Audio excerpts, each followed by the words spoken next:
Have you ever felt like you gave a man everything and all he did was take you for granted? Isn't it so frustrating when you watch him play it completely cool, knowing that you're never going to leave no matter what happens?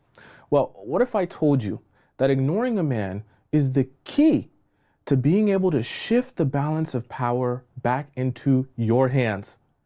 Which is exactly why on today's show we're going to be discussing 10 steps to ignore a man in a way that actually hurts him. That way you can stop begging for the bare minimum and finally watch him chase what he thought he. All right, for point number one, we're going to discuss identifying, right? I want you, before we even start this process of ignoring him and ignoring him properly, we need to help you be able to identify what it is that you're actually trying to accomplish here. Now, there's two main possibilities that you could be trying to accomplish. There's nothing wrong with either one of those possibilities, okay? The first possibility you could be trying to accomplish is you really just want him to feel the pain of losing you or not having access to you, okay? I'm not gonna say you're a bad person because someone caused you pain and you wanna cause them pain in return. Nothing wrong with that. But if that's your outcome, that's your desired outcome that you want to happen out of the situation of ignoring him, okay? Then we need to make sure that we identify this is what you're shooting for, because you're going to change your strategy and your approach to ignoring him and the way that you ignore him and the things that you'll do in the process of ignoring him, depending on whether your outcome is going to be pain or the second outcome, which I know is what most of you really want deep down inside, is for him to feel pain, yes, but you want the pain to trigger him into taking action and fixing it, okay? Give me a show of hands. Tell me one or two. So if you're one in the chat, right? If you're one, I even write it here because the people who rewatch it will be confused. If you're one and you just want the guy to feel pain when you ignore him, say one in the chat. If you're two and you want the guy to feel pain, but you also want him to fix the situation, tell me two in the chat, okay? Because I have a feeling that majority of you, in reality, are not just gonna want him to feel pain, but you also want him to take action on the situation and actually fix it, or actually make it better, or actually apologize, which there's nothing wrong with that as well. But very important, when we are ignoring this guy, we identify what is our desired outcome. Because when we identify and be honest with ourselves that we don't just want him to hurt, we don't just want him to feel pain, but we also might want him to fix things and change things, now we're even in a better position to be able to have success and see success in the way that we deem success to be, or what we deem to be successful, okay?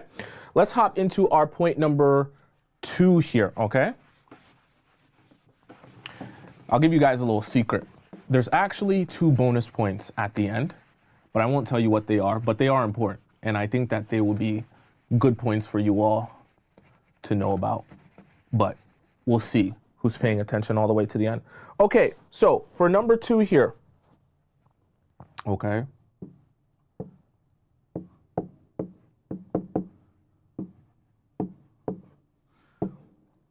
Let's draw this out here.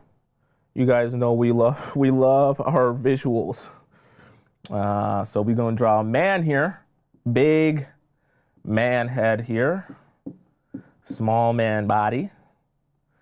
And then we're gonna draw you here. Beautiful face you have, beautiful body you have. Oh, look at your hourglass body. Okay, so this kind of looks weird. And I'll explain to you what this visual is supposed to mean, okay? So point number two, we're gonna talk about triggers.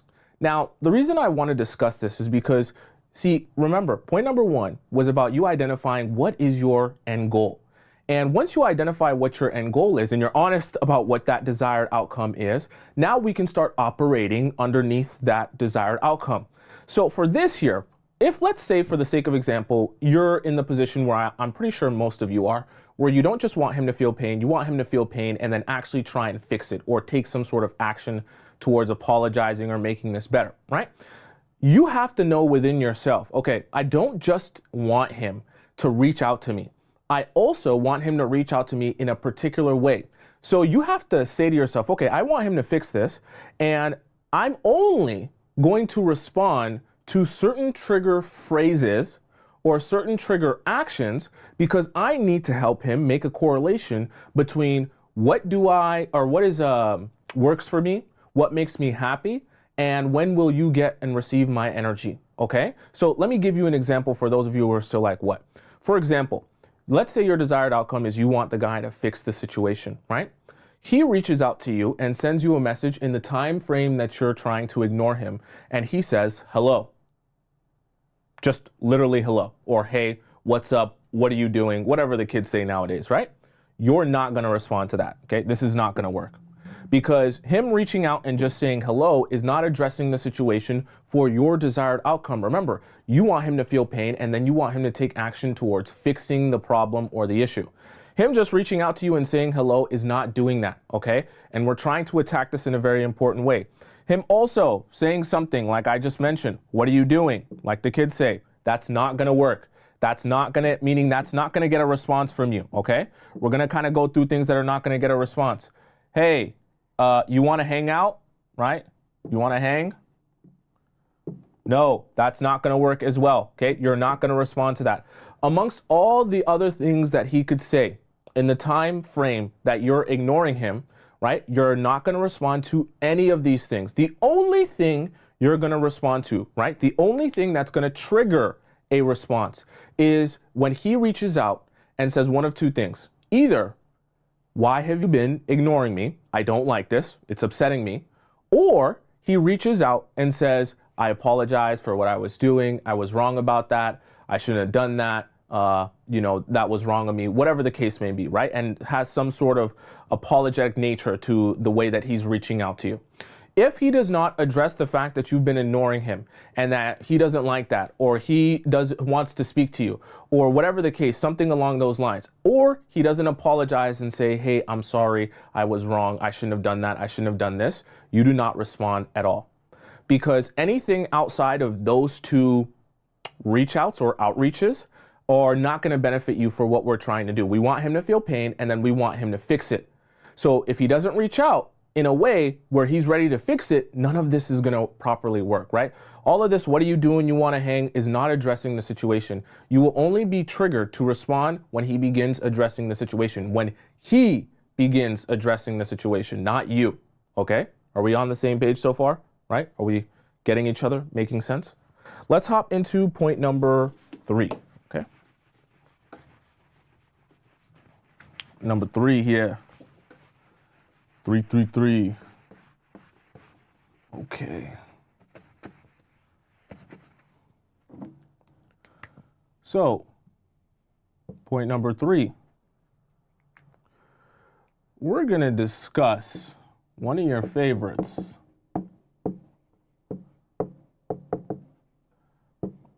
Oh, yes. This is 2024. I'm so glad we're going to discuss this.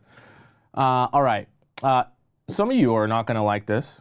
Okay, I'll be honest with you. But it's very beneficial for your mental health and the process of doing this correctly. Okay? So we're going to discuss a lot about this topic. So we'll do this like this.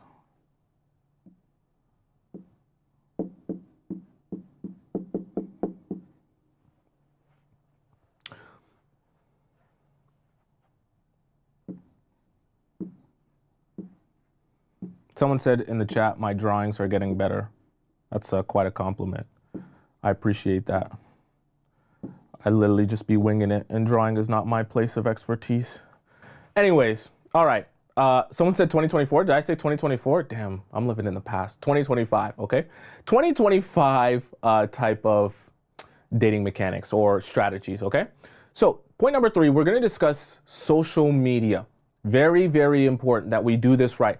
When it comes to ignoring a man, we have to factor in how important social media will be to doing this absolutely correctly.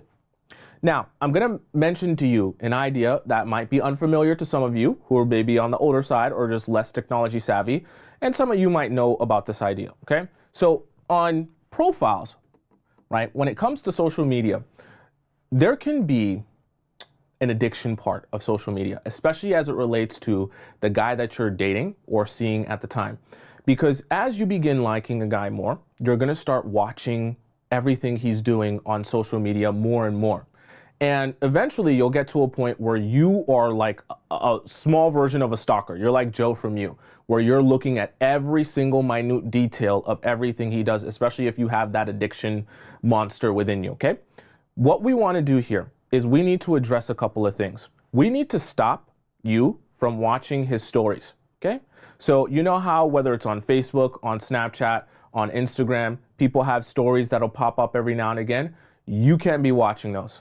Because if we're properly going to set you up with being able to ignore this man, then you watching his stories is not going to set the right precedent. We need to make it seem like you've completely moved on with your life. You don't care about him. You don't think about him, but you're enjoying yourself. Not that you're mad about anything that's going on in between you guys, okay? So what are we going to do here? This is going to sound weird, some of you, right? We have to mute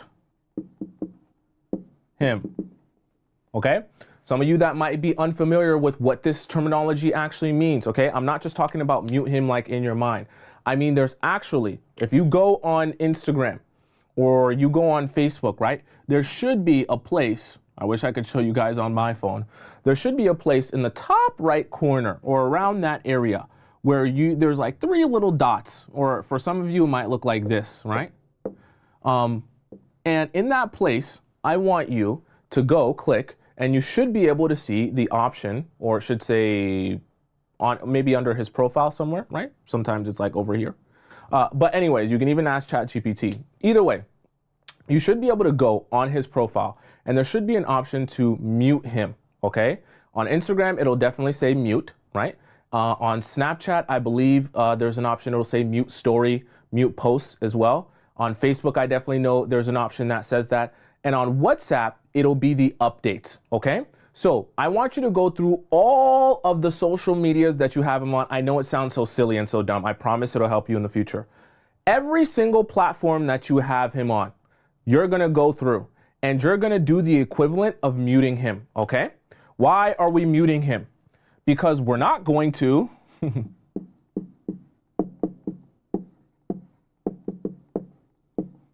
we're not going to watch him. Oops, I didn't even draw that right.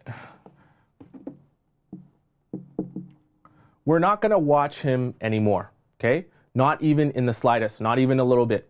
No more watching what he's doing, who he's hanging out with, where he's going, nothing. If you're going to ignore a man and you want him to actually be hurting, you have to make him feel like he doesn't matter, not even in the slightest.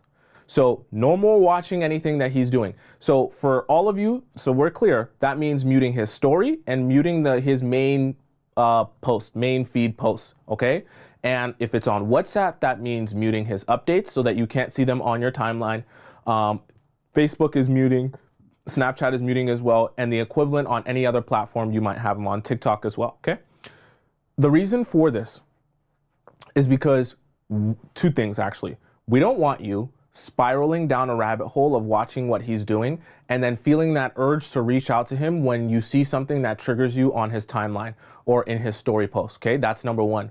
Number 2, we need to show him that you're actually moving forward with your life in order for him to begin hurting. If he sees that you're watching his story in the first 30 seconds, we're not going to accomplish the right goal, because he's going to start to feel like, oh yeah, she's pretending to ignore me, but she's actually watching every single thing I'm doing all the time. Okay, so we don't want him to be able to get that ego boost, right? We really need him to make him feel like trash about himself. Like, wow, she literally doesn't care anymore. Now, I seen someone ask in the chat and say, oh, well, why don't we just unfollow him? Any of my amazing students know why we don't just unfollow him, okay? I'm even gonna put this here, right? Tell me, does any of you amazing students know why I am not saying to just unfollow him or just block him, okay?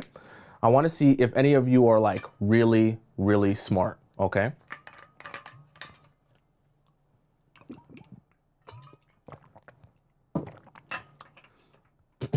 Let me see. Interesting, because it shows that we still care. Feeds his ego.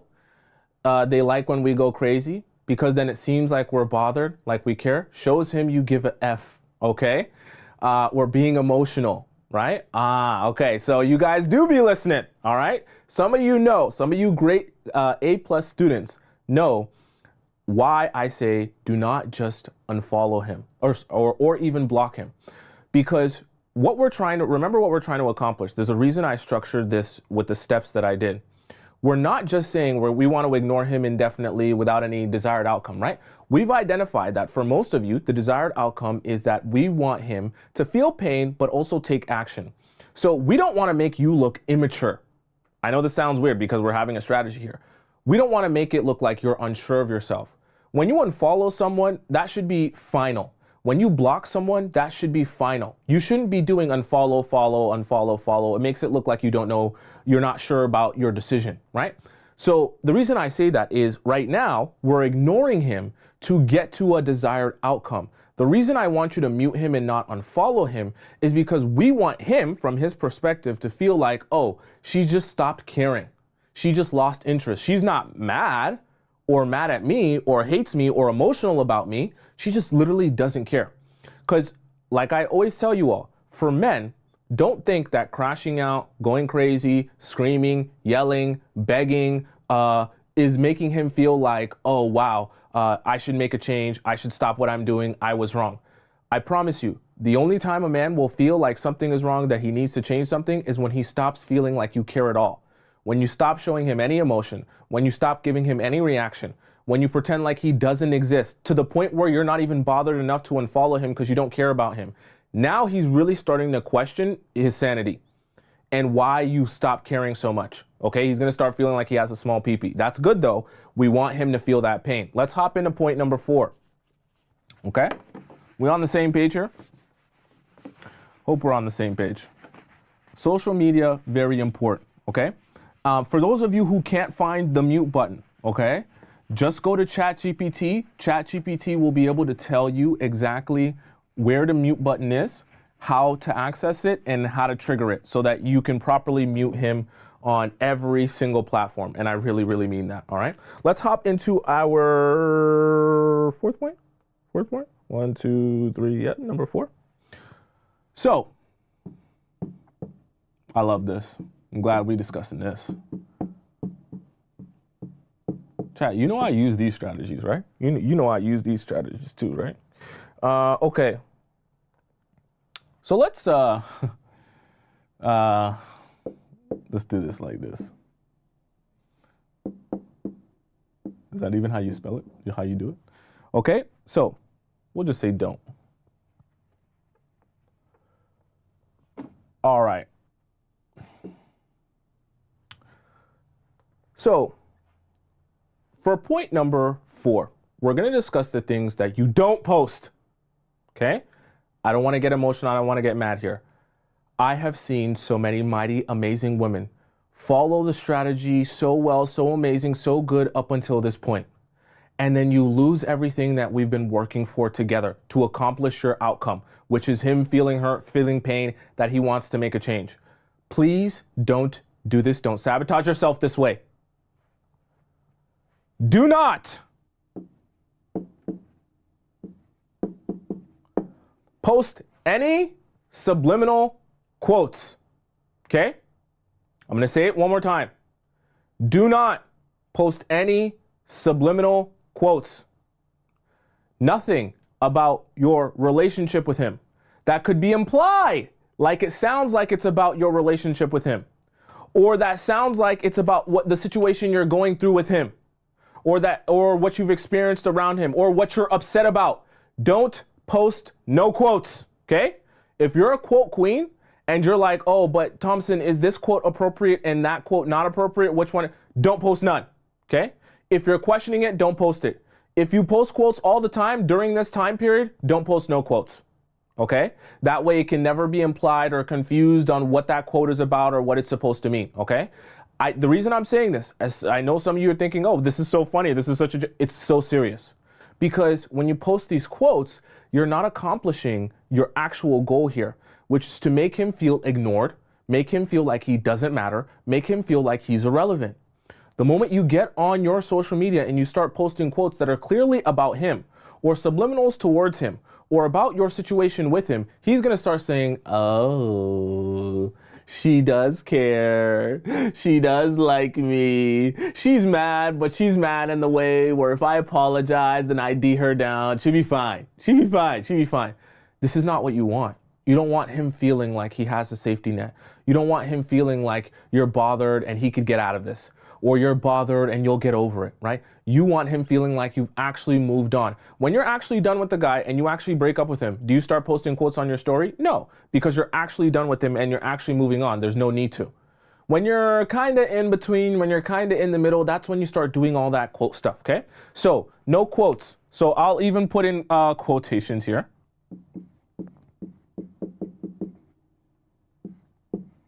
Okay? This is not a joke, okay? I really mean this. I go deep into this type of stuff when we talk about relationship, not just the common ground, okay? I'm actually Gen Z, so I know what we're actually doing.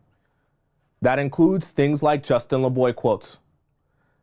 A lot of you know what I'm talking about when I say Justin LeBoy. Those of you who are on Instagram a lot know what I'm talking about when I say Justin LeBoy.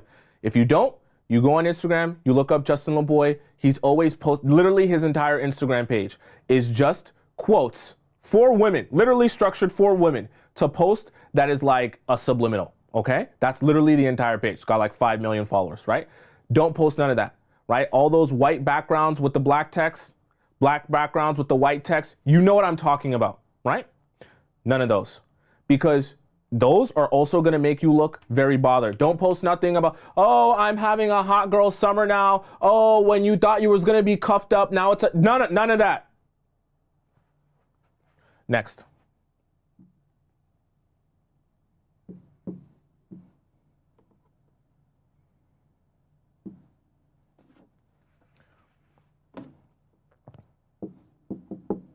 No video subs, okay? I know some of you are asking the question, what are video subs? Video subs, this is what we're talking about, we're in 2025 now.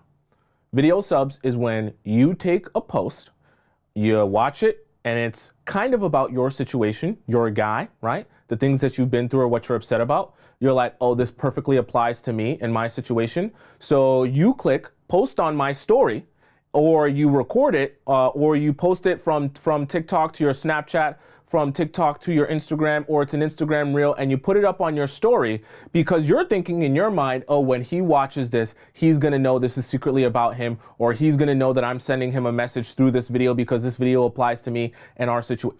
Don't do it, okay? It's literally like a it's like a video version of the Justin LeBoy quotes, or the white background, black text quotes, okay? That's why I'm saying this is kind of the new era stuff, and I want to address it so that you guys understand exactly what not to do, exactly what to avoid, exactly what mistakes not to make, okay? Don't make that mistake of allowing yourself to post those video subs. Those are also going to let him know, hey, I'm bothered. Hey, I'm thinking about you. Hey, I care about you, right? Someone even said something that I'll add here, okay? Because I don't want any of you guys to be confused.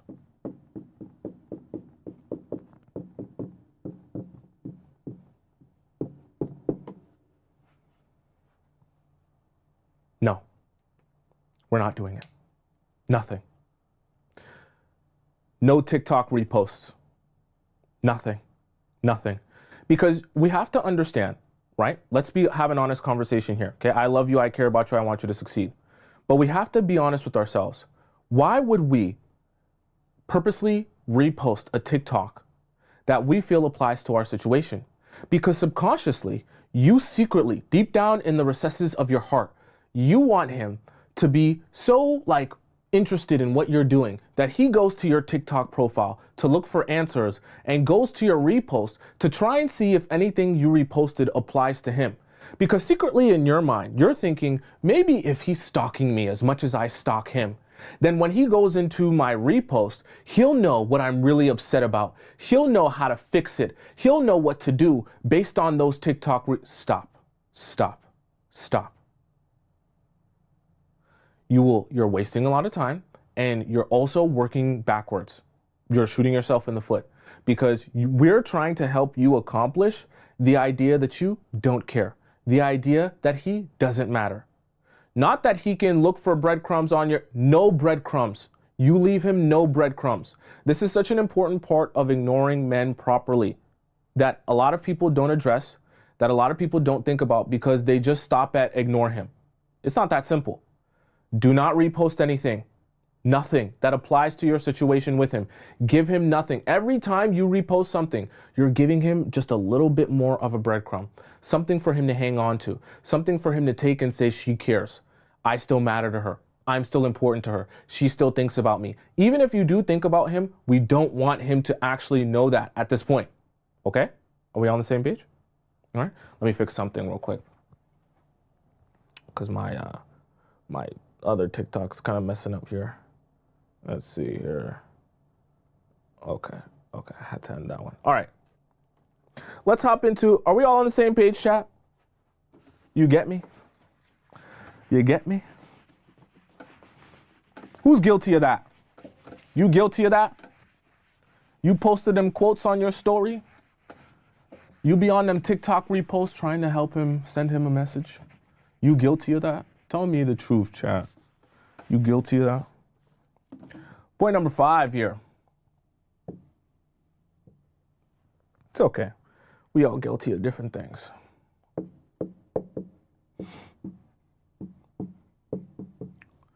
Okay. So, point number 5 here.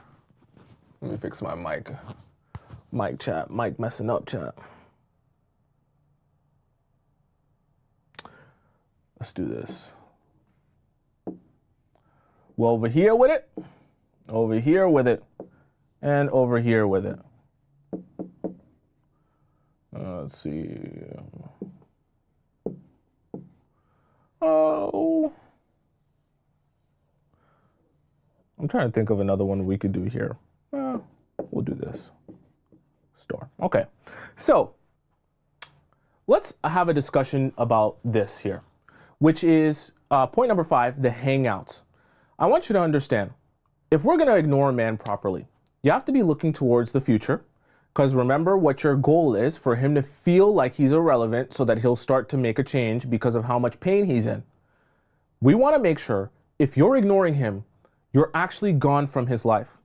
So we need to be honest with ourselves about how probable is it that we might run into him at these other places. Because if we run into him and we're trying to ignore him, it's not having the same effect when we're constantly seeing him every day after the day we decide to ignore him. Especially if every day after the day we decide to ignore him, we see him out and then we have a conversation with him or say hello to him because we're too scared to just actually ignore him in person. It just messes everything up. So this is what we need to do here, right?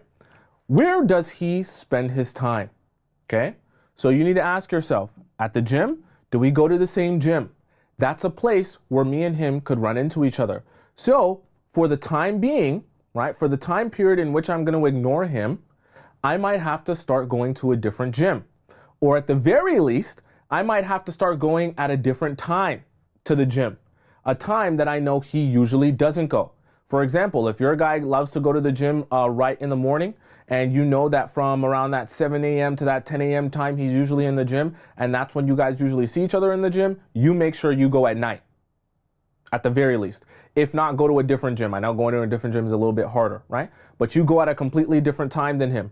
If he likes to frequent at a specific bar or a specific club that you know he likes to go out with his boys all the time, and that's a spot that you regularly see him at all the time, or you stumbled across him there before, or you just know he likes to frequent there, you avoid that bar like the plague, or that club like the plague, or whatever that hangout spot is like the plague. Avoid it for the time that you're ignoring him. Because remember, we want him to feel like he has no more access to you. Absolutely none. Same thing with the store, right? If there's a particular store you know he goes to often, that you guys see each other or you've met there before, avoid that. Go to a different store. Find a different place to go to get your groceries or to get or purchase your items or do your shopping, right? The reason I say this, I know this sounds like so much extra work, but I promise you, I'm telling you this for a reason, because I know the type of things that that can happen in the process of you trying to ignore a man that are things you might not prepare yourself for. And in the process of you being unprepared for them, you'll be like, damn, I had a strategy to ignore him that consisted of me never seeing him. Now I'm seeing him and I don't know what to do, right? Where we should have been thinking about that beforehand. If you go to the same gym as the guy that you're trying to ignore, the chances of you seeing him there are like almost 100% at some point. So what are you going to do when you see him there and now he's trying to have a conversation with you and address you? You're not going to get done what we're trying to get done, okay? Let's hop into our point number 6 here. We on the same page? Hope we on the same page.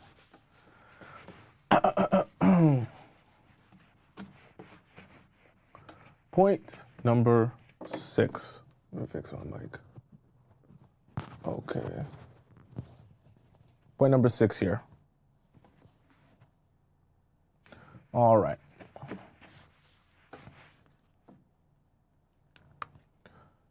So,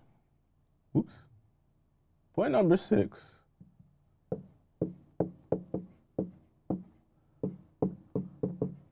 We're going to be very strategic here with point number 6.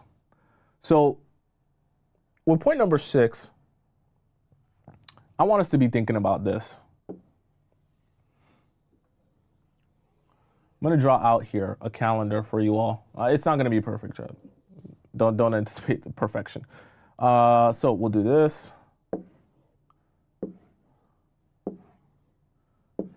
Okay, there we go. 1, 2, 3.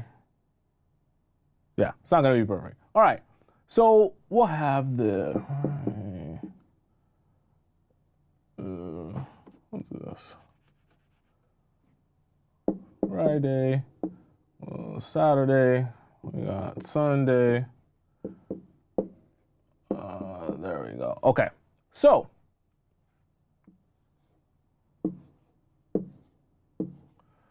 I want us to be thinking about this concept here. Point number 6 is about free time. Very important. There's a timeline of events here that we're going to be doing this ignoring for, because you only have 2 possible outcomes, and at some point you need to decide which outcome it's going to be. For free time, we need to make sure that in order for us to do what we're about to do, it's very sneaky, it's going to sound very bad. For the next 2 weekends, precisely, we're going to make sure that you have things to do, okay?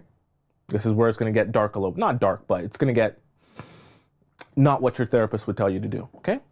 So for the next 2 weekends, you're going to find your friends or family or both, and you're going to make sure that for the next 2 weekends, on the Friday and on the Saturday, that you have something to do that requires you to go outside of your house. I don't care what it is. I don't care if it's gardening. I don't care if it's apple picking. I don't care if it's wine tasting. I don't care what it is, okay? Something organized with your friends that you have to go out and do, and that is going to be your plan for the next 2 weekends. You're going to organize something. The reason I say this, okay, is because we're going to do something in our next point here that I want all of us to be on the same page about. When you can schedule these free days, it's very important, because when you're able to go out and you're able to see your friends, be around some family, be around people that love you and you love, okay? You're, one, going to be filled with that good energy. You're going to feel good about yourself. You're going to feel more confident within yourself. It's also going to make the process of not seeing him, not spending time with him a lot easier. But the really important part here, and this is the part, I'm trying to think if I should bring this up now or bring this up later. Chat, should I bring it up now or later? Here's the thing. I'm going to erase this, okay? Because I want to have a discussion with you guys about something, okay? It's going to sound kind of messed up.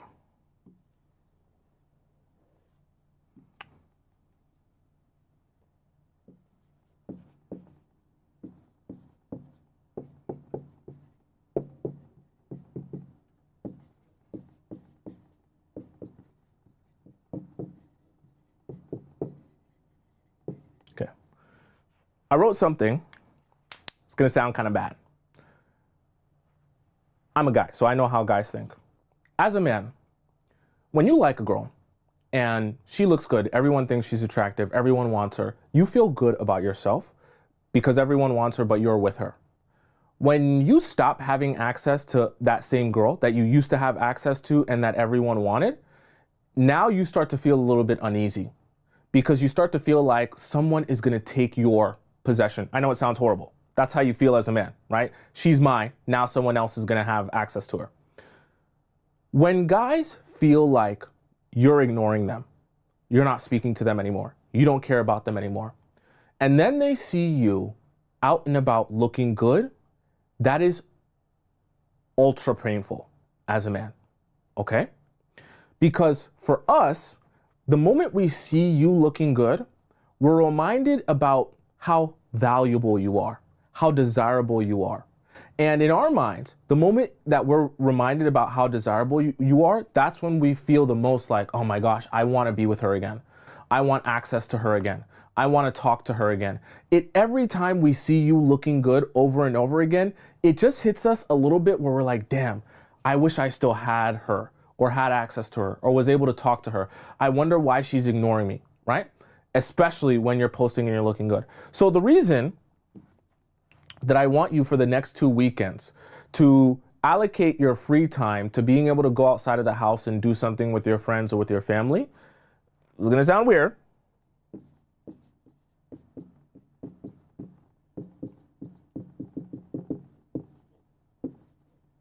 I want you for the next 2 weekends to post yourself looking good. Because if he can see that you've been ignoring him, not answering his messages, but you're still going out and enjoying your life, that's going to be the ultimate dagger into the stomach, where he's going to feel like, oh, she really don't care. She really don't care. Not only does she not care, she going out, she looking good, and there's 100% chance that another guy is going to be hitting on her while she's going out and looking good, okay? It's one thing to just ignore a man, for men. It's another thing for you to ignore them while you're actively living your life. It sounds horrible, but men hate that. They hate that. They hate when you move on, but then you live your life and then you start glowing, you're looking good. They're just like, why are you looking good on my timeline, but you're not talking to me? Especially when he's already had access to you in the past before, and when he's become accustomed to always having access to you, that process is very painful for them because they have to accept, you have to understand how ego works for men. They then have to accept that, oh wow, like I'm not as important to her as I imagined I was. Like I might have actually lost her. The girl that I thought would never leave me, I literally like, she'll never talk to me again. And this is like, that girl was a baddie. That's when he'll start thinking, I might have fumbled, right? I fumbled a baddie. That was a mistake of me. I shouldn't have done that. I made a mistake here. Maybe I should apologize, right? All of these things will start going through his mind. But they can only start going through his mind when he's reminded of how good you look, how sexy you are, how seductive you are, how everyone wants you. Now, you don't have to post anything super provocative, okay? That's not what I'm advising. I'm just saying post yourself looking good. It will remind him of how good you look, okay? Now, I know some of you are probably thinking to yourself, but Tomisin, I don't post that much. What should I do? Because I'm not a girl that posts 8 times a day, okay? We don't need you to post 8 times a day. A story post is enough. And one post of your outfit whenever you go out is enough. If you're someone who never posts at all, you can just take one day of the Friday or the Saturday or the Sunday, whichever day of the weekend you decide to go out, and post it one time of the week. We at least need him to see one time of you looking good while simultaneously not speaking to him and ignoring all of his messages, okay? At least one time. If you're someone who posts a little bit more regularly, it's not uncommon for you to post on your story, right? You can post on every day that you end up actually going out and doing something, okay? You can post your food, you can post yourself enjoying your life, but definitely make sure at least one of those posts is of you looking good as hell, okay? Try and get at least one of them. So whatever your best asset is if it's your face, post that up. If it's your face and your body, post that up. If you just got it all going on, post whatever it is that is your best assets on whether it be Facebook, Instagram, Snapchat, wherever you guys frequent, you know he is usually always on, right? So if you know he's a big Facebook guy, make sure you post it on Facebook. If you know he's a big Instagram guy, make sure you post it on Instagram. Wherever you know he spends a lot of time, that app, that's where you want to be posting that. I know it sounds very silly, but I promise you, for men, it's a hit to the ego when they see you looking good and they know that you're ignoring them simultaneously, all right? So let's hop into our point number 7. That was a long one that I had to kind of explain to you all. You guys get what I'm saying? I hope that one made sense, because it's such an important part of this process. We need to not just have him seeing you or feeling you ignore him, like in terms of the messages he's sending you. We need to also have him see you out and about and looking good, okay? Now, this number 7 here. I never see anyone, whenever people say, oh, what do you do when he pulls away and things like that, I never see anyone discuss this part. So it's quite interesting. Okay, so we'll do this. I'm gonna draw this. So it's gonna look weird when I draw it, but don't worry, I'll explain it. You got a small body in this one. Now we'll do this.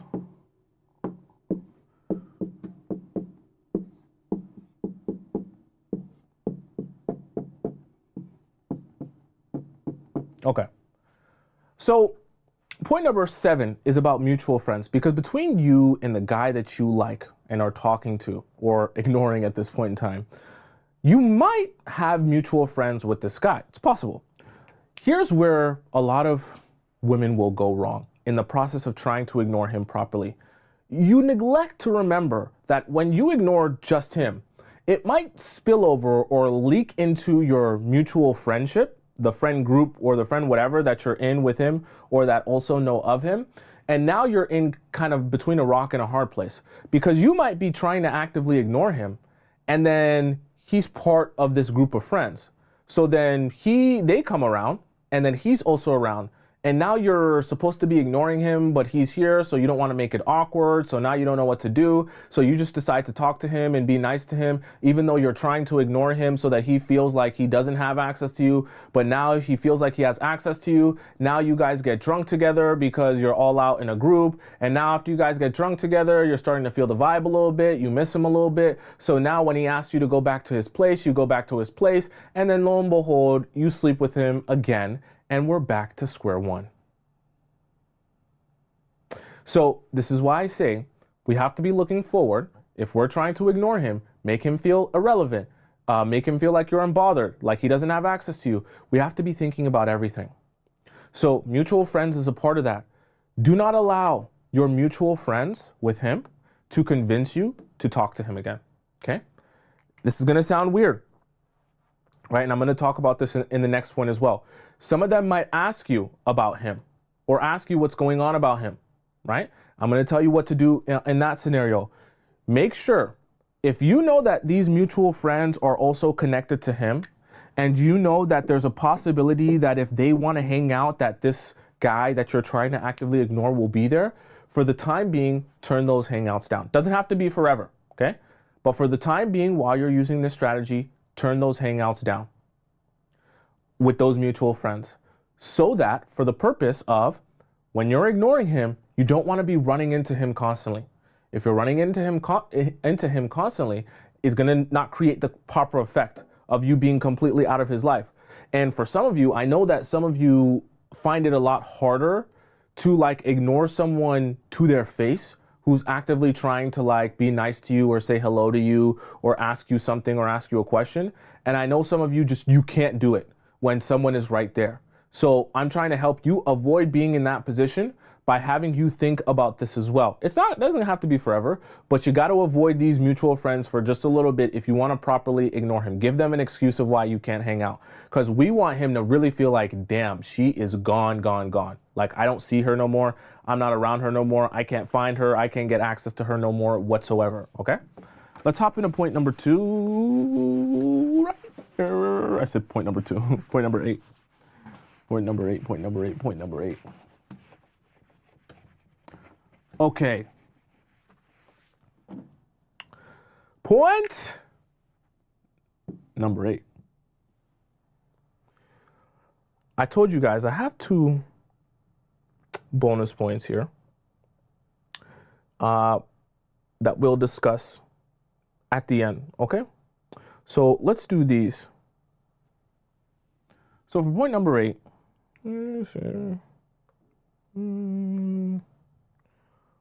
oh yes, oh yes, oh yes. Yes, we have to discuss this. We have to discuss this. I'm glad we're discussing this. Because I hate this. I really hate this. And I hate when I help you all and you guys do this. Okay? I'm gonna be honest with you.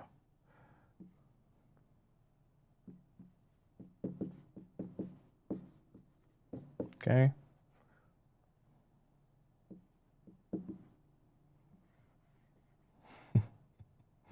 We'll say something like this.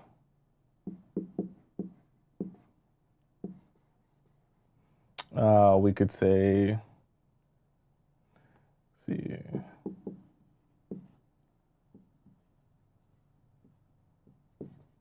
So this is the thing that I really dislike, that I want to kind of address here, okay? Point number 8 is about events. Let me tell you something, okay? I'm going to get mad in a second. Do not wish him a happy anything. I don't care what it is. I don't care what it is. A lot of you make this very, very silly, trivial mistake. If you are ignoring a man and we're trying to make him feel pain, I don't care what event comes up. Do not respond to him. Don't wish him a happy anything. I don't care if he wishes you it like a million times. Don't respond to it, okay? This is not the time for you to be nice. This is not the time for you to be courteous. This is not the time for you to say, oh, I'm just wishing him back what he... Nothing. I don't care what you had planned. I don't care what you were supposed to do. I don't care. Nothing. Okay? He is supposed to be receiving radio silence from you. A lot of you make this mistake, especially when holidays comes up or some big event, right? It's the birthdays. It's the birthdays and like Christmas and New Year's, okay? And depending on your religion, it could be Easter, right? For some of you, Valentine's Day. It's always something that you feel like, oh, some said Father's Day. It's something that you feel like, oh, I feel like I should be wishing him a happy, whatever the case may be, right? It would be so nice for me. I can't do that to him, just not say anything to him on this day, right? Someone says Ramadan, right? On the day that Ramadan ends, it could be for you, right? What you all say to each other, Eid Mubarak, right? That's, I believe I'm not saying it right in the right accent, but right? Where you congratulate everyone on Eid at the end of Ramadan. It could be that as well. Don't do it. All of it is going to mess this up for you. I know it sounds very trivial, but I promise you, these are the small things that happen in the process of you trying to ignore him, right? And doing what you're trying to accomplish, which is get him to feel that pain so he actually wants to make a change. And then you waste it all by doing this. Because I promise you, I've seen it happen a million times. You'll wish him a happy birthday or he'll wish you a happy birthday. Say, thank you. I appreciate you. How you doing? Oh, I've been good. How you been? I've been good. What are you up to nowadays? Oh, I'm doing this. I'm doing that. Yeah. You know, I do miss talking to you. Yeah, I miss talking to you too. I would love to see you again. Yeah, maybe we should hang out next week. Yeah, maybe we can hang out next week. And then all of a sudden we're back to square one. Just that fast. Okay. So what does that mean? Any event coming up, I want you to be very clear. You will not reach out to him. You will not wish him a happy anything. And you will also not respond to him reaching out to you, wishing you a happy anything. Ignore it. This is not time for you to be nice. Let's hop into our point number 9. Okay? That grinds my gears. Because some of you be like, but it was his birthday. I don't give a damn if it's his birthday. I don't give a damn if it's his birthday. Okay? You trying to ignore him, we got to do it the right way. Okay, you look soft when you wishing him happy birthday. All right, so for point number 9. Okay. We're going to do this. So This is where we have to have a real honest conversation with ourselves. And some of you aren't going to like this, what I say right here, okay? So we'll do this.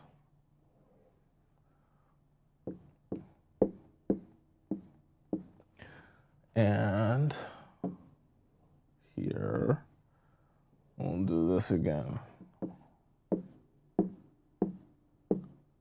Okay, so let's be very clear. I'm going to write this down.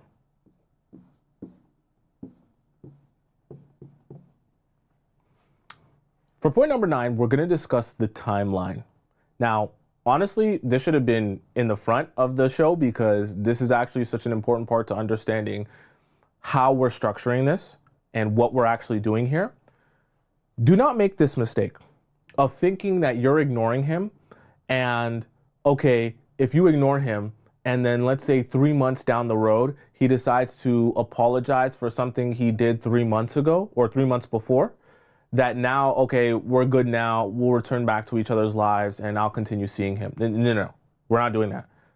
Make sure from the time that you start ignoring him, there is a countdown clock. So you ignore him, we'll put I here. You decide that you're gonna start ignoring him on this day, whatever day that is of the week or the month. And once you decide that you started ignoring him, meaning you're not going to respond to anything he says until he apologizes to you, until he acknowledges what he did wrong, or until he says, hey, why have you been ignoring me? I don't like this. I'm in pain, right? Once that clock starts, you have exactly 14 days. Okay, that's why I put 7 boxes here, right? So 14 days must pass by. Okay? Once these 14 days pass by and you get to this day right here, let's be very clear here. When you get to this day right here, it is done forever. I'm going to say it one more time. When you get to this day right here, you started ignoring him on this day and you get to 14 days after the fact, meaning in that 14 days, he has not addressed the situation. If he has reached out to you, it's only been to send you TikTok memes, Instagram memes, nothing serious, right? He's not asked about you. He's not checked up on you. He's not said, hey, I apologize for what I did. Nothing. If he has not reached out to you in the way that you know is actually going to benefit the situation and what we discussed about earlier, it is done forever. After that point, if he tries to reach out, radio silence, the situation's done. If he tries to apologize, even if he gets on bended knee, oh my God, I'm so sorry. I was so wrong. I did this. I did that. I shouldn't have done that. I'll treat you. Done. It's done. It's done. It's done. The reason I say that is because some of you make this mistake. You think, okay, well, if it happens in 1 month, what's wrong with that? Well, the problem with that is it puts you in limbo for too long, right? Because remember, you're ignoring him for the purpose of a particular outcome, which for most of you is that you want him to realize he was wrong and you want him to realize that he needs to make a change, and then you want him to actually take action towards making that change. I'm telling you this as a man. If a guy isn't bothered enough to address a situation with you in 14 days, he just doesn't care. I can't break it down to you any simpler than that. I'm giving you the literally day by day timeline so you're not confused. After 2 weeks, he does not care. Because the reason I say 2 weeks, some of you might be like, hey, that's really long.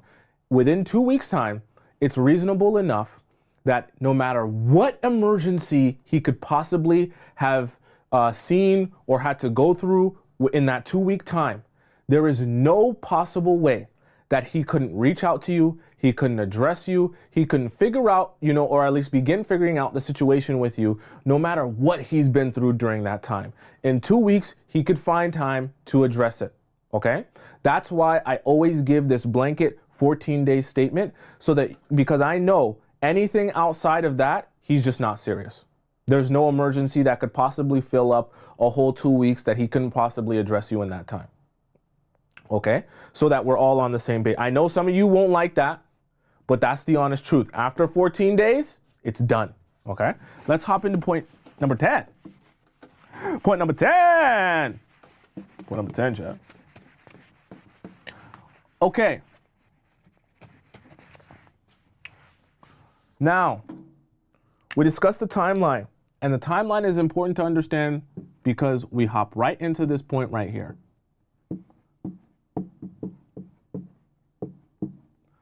Which is the outcomes.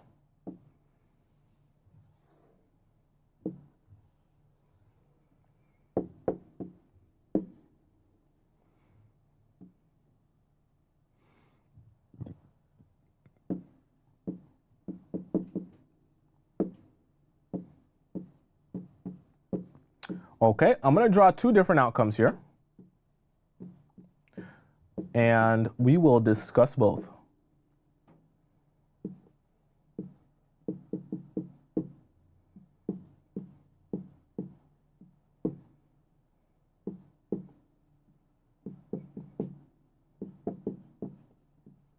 All right. Okay, so for point number 10, we're at the outcome stage. So now we can't be messing around anymore. The reality of it is when you go through this whole strategy and you do it for those outcomes that we talked about, whether you want him to feel pain or pain to fix it, there's only two possibilities here. Either as he feels that pain, you ignore him. He decides to himself, she's not really that important to me. I don't care to fix things with her. I don't care if she's happy or sad or mad or whatever's going on in her life. And he just doesn't make any changes. He doesn't address you. He doesn't apologize for anything. At which point, you must accept the situation is over. I'm never speaking to him again. Even if I don't get closure, it's fine. I have my answer. Okay? Or within the 14 days, like we talked about, he actually does address the situation or say, hey, why are you ignoring me? I want to talk to you. I want to speak to you. I don't want this to be like this anymore, right? That is the only time in which you're going to give him a response. And your response is not going to be, I miss you so much. I want to be with you too. No.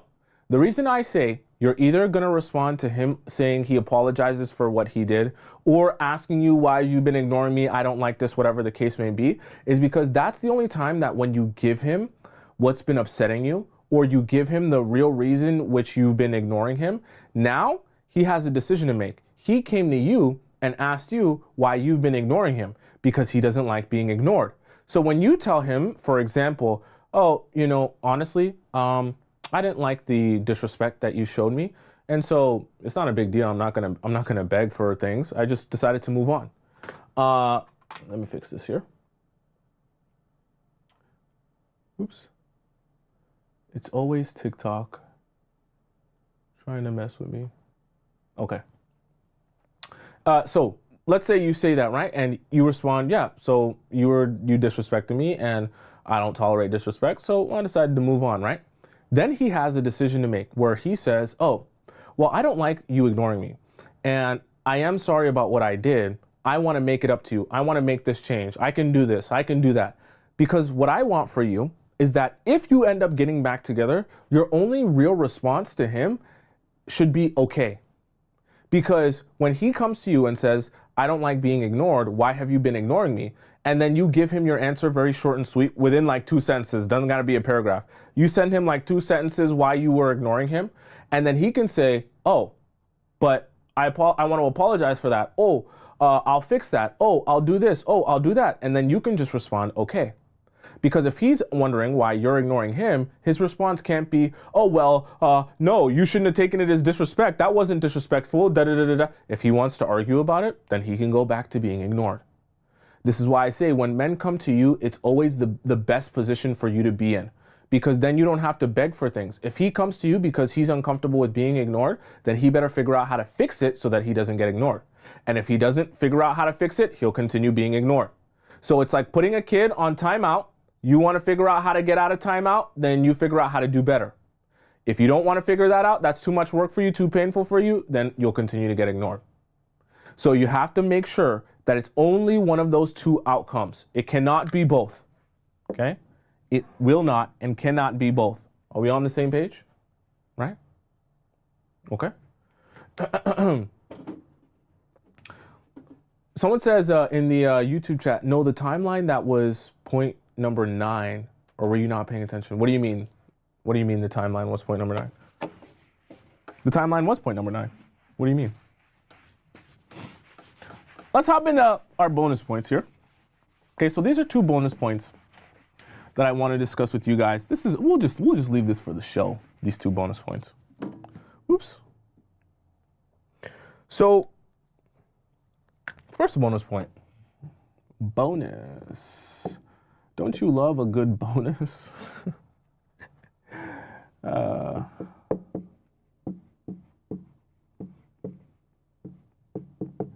Is that how you spell that, Jeff? I think I spelled it right. Yeah, I think so. Okay. So, let's list something out.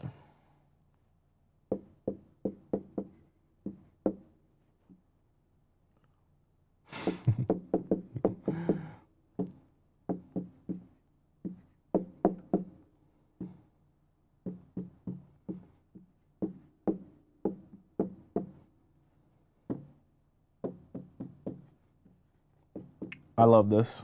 I love this because it happens all the time. Okay. So let's discuss this as a bonus point.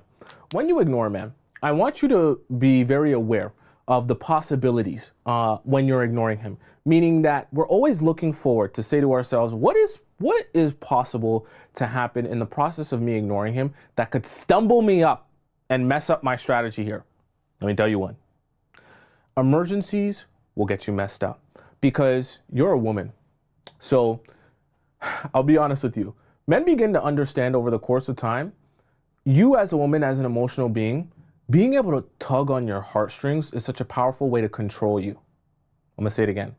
Being able to tug on your heartstrings as a woman is such a powerful way for us men to control you. The reason I say that is because when a guy becomes desperate with the fact that you're ignoring him, especially when you're doing it well, you've been watching my show, so you know exactly what to expect from him.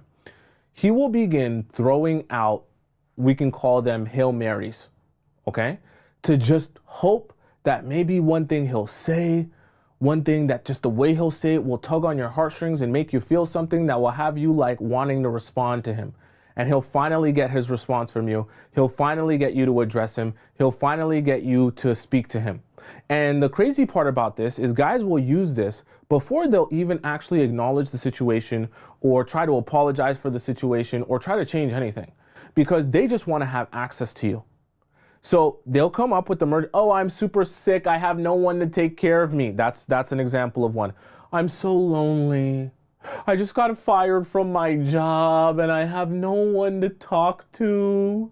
And I just can't talk to anyone else about this. Not a friend, not a family member. It's so embarrassing. Someone said the spell, please. What did I spell wrong?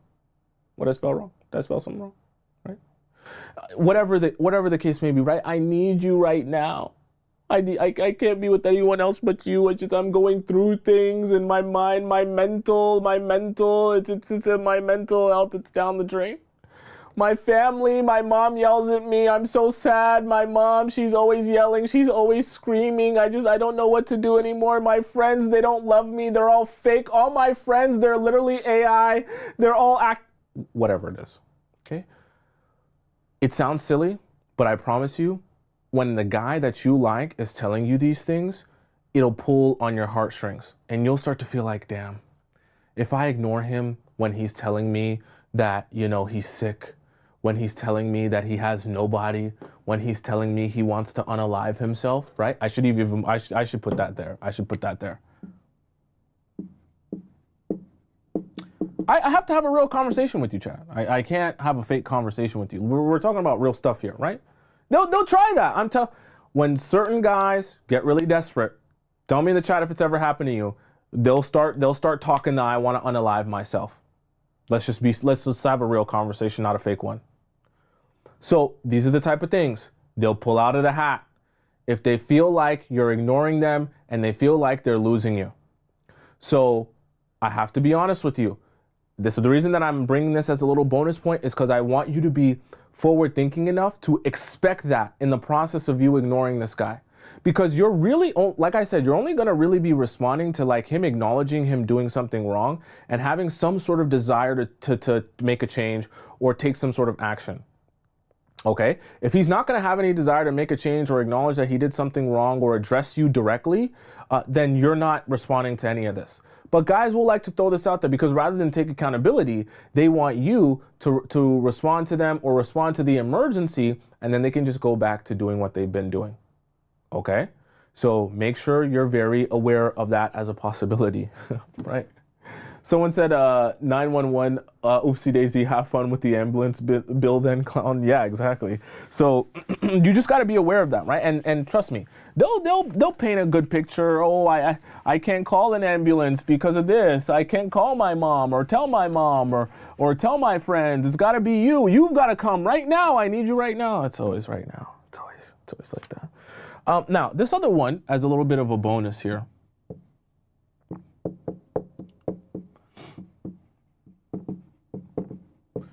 I could have even put this in the show, but this little bonus here that I want to discuss with you all is about something that, honestly, it kind of sucks, but it does happen a lot. I just have been through enough situations to know that it will likely happen to you if you have mutual friends with the guy you're trying to ignore. So I'll just draw this out like this, so it'll make some visual sense for you all.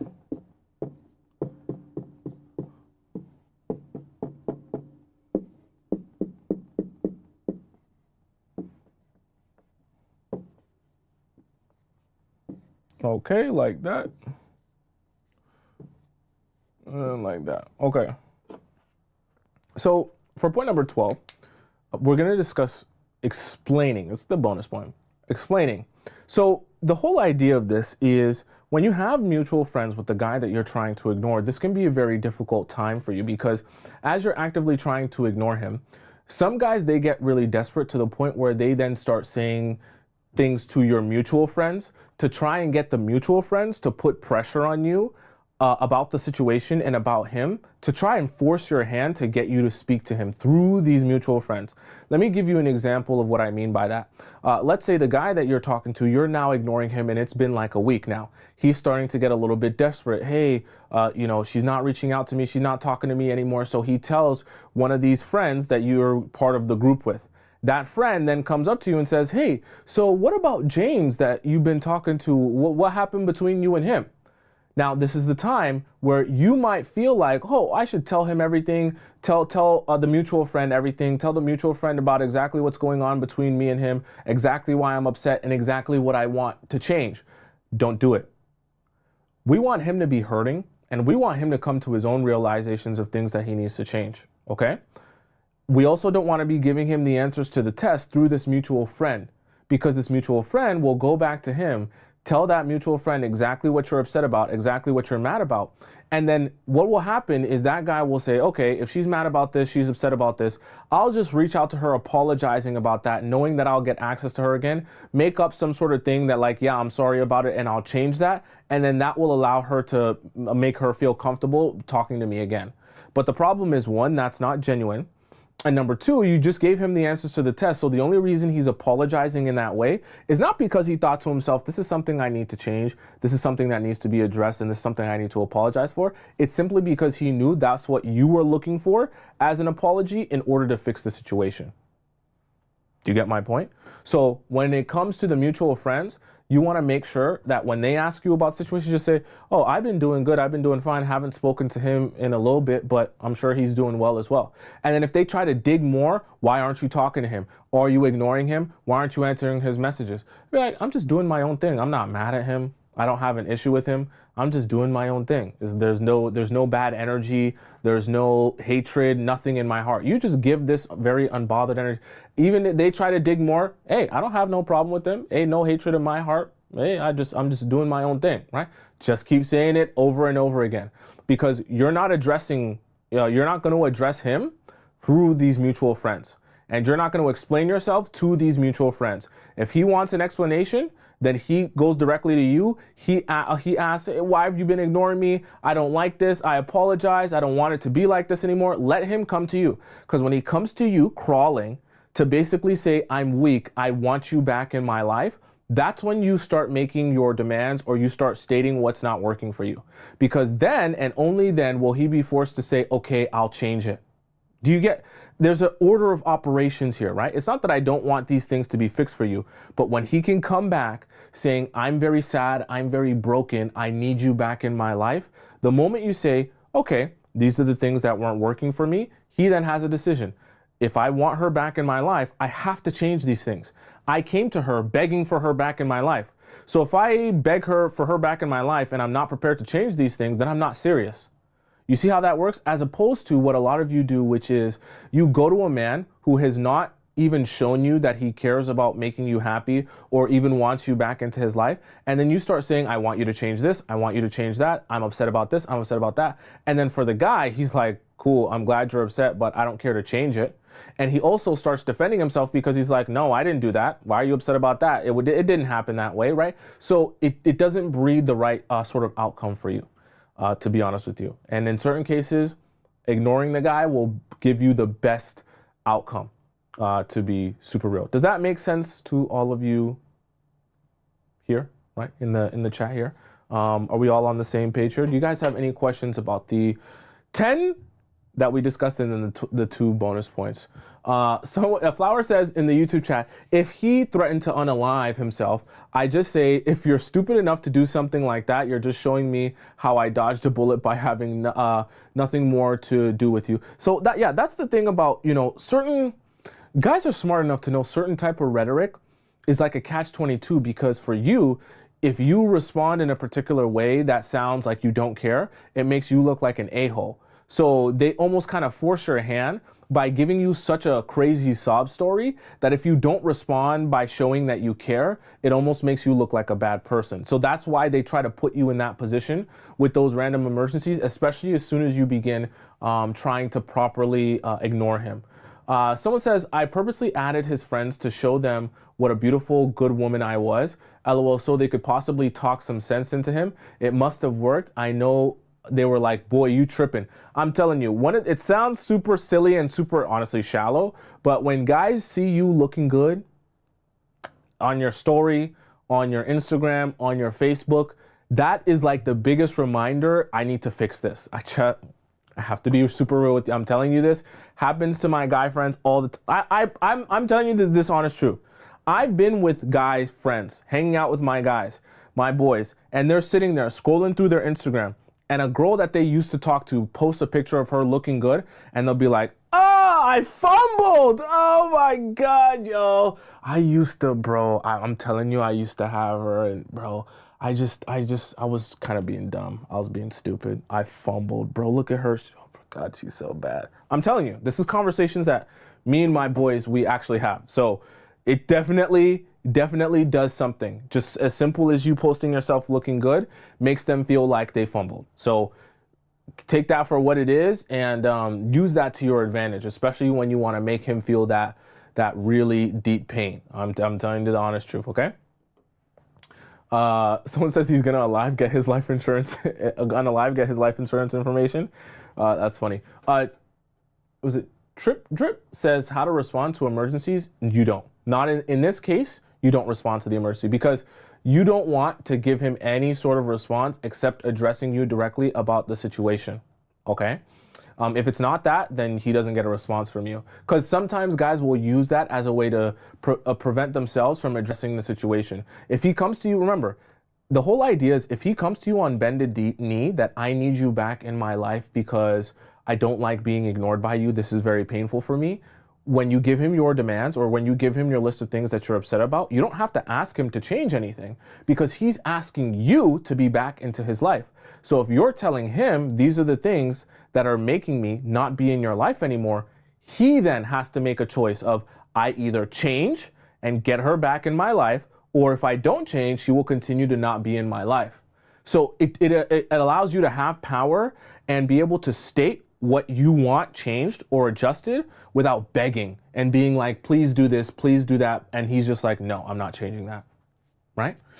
Someone said they're not that smart, unfortunately. Hey, if he's not that smart, he don't get it, then he's just not gonna get it, okay? Which there's nothing wrong with that. Nicole Cottom donates $5 in the YouTube chat. Thank you. I appreciate you, Nicole Cottom. She says, thank you for this great lesson. Thank you for your so generous donation here. Let me see. I hope I didn't miss any other donation. I think I missed a donation for the last show. My apologies, chat. Sometimes I'd be so focused, I just miss these donations. Do you guys have any more questions? I want to make sure I get to all of these. This is a very complex strategy here to make sure you do it right, even though it seems as simple as just like ignore, right? What if he blocks and unblocks you to provoke you for attention? Do you just block him at that point and forget it? Well, okay, Pasmati, it depends on what is your desired outcome, right? If you're getting to the point where you realize it's like either very close to the 2 weeks or past the 2 weeks and you're just like, this is honestly done, then you can unfollow or block him, but then it actually has to be done. You understand what I'm saying? There should be no going back. But if within that time period, you notice he's blocking and unblocking you, following and unfollowing you, you do nothing, okay? Because remember, within that time period, you're still accepting the idea that he could apologize to you, address the situation, make a change, and then you'll be good with being with him again. So you don't want to make yourself look like a goofy by following, unfollowing, blocking, unblocking. When you finally get to the point where you're like, this is over for good, that's when you unfollow, that's when you block, because you're never going back, okay? Right? You don't want to be looking goofy, right? Posh says, what about if you've blocked him within the 14 days? If you've blocked him within the 14 days, then you can just unblock him, okay? Unblock him, don't block him again until like the 14 days is over. Actually, in fact, if you've already blocked him, don't go back and forth. Don't go back and forth unless he's actually trying to reach out to you, because I'm assuming if you've blocked him, but you're here listening and thinking about unblocking him, you probably don't have him blocked on everything. So if he's not blocked on everything, then he can figure out a way to reach out to you. Okay. Someone says he's been blocked for 4 months now. No, 4 months, it's done. It's done. You're done. That's why I gave you guys that hard timeline. Anything over 2 weeks, you're doing this back and forth, it's done. No more going back and forth. Okay. It's Layla says, I put him on timeout and he texted me yesterday and I left that message unread. He can wait. Perfect. Oh, those of you as well, I should have mentioned this. If you have your read receipts on regularly, keep them on. And then if he sends you a message, read it and don't respond. Okay. We don't want you to change too much stuff up. So it's not necessary. If he knows for sure you're ignoring him, like reading his messages and ignoring him, perfectly fine. It doesn't affect anything that he sees you saw it and didn't respond. Okay. That actually would be even more obvious to him that like he needs to make a change because clearly you don't like what's going on. Okay. Someone says, I left him on red for 5 days now. Well, then your countdown is starting and you're on your way there slowly but surely to get there. Okay. A guy that she was dating, but it's all compressed onto one large, long YouTube clip. So we're going to watch this together. Buckle in. I guess this story gets really wild. I haven't even, watched it in its entirety. So we'll see what she says here. Story time about my experience with this person. This person was not a stranger to me. I'm not from the Dallas-Fort Worth area. I live in New Hampshire. I've known this person for like 20 years. This is us at our 8th grade graduation dance for proof. Someone said on TikTok, you guys can't see. Let me pull it up. I'm always neglecting you guys on TikTok here. Let me see here. There we go. Here she goes. All right, let's go. I could have never imagined the amount of attention that video got. I couldn't even believe the situation before I put it online and received over 100 messages and comments about women having a similar experience with this person.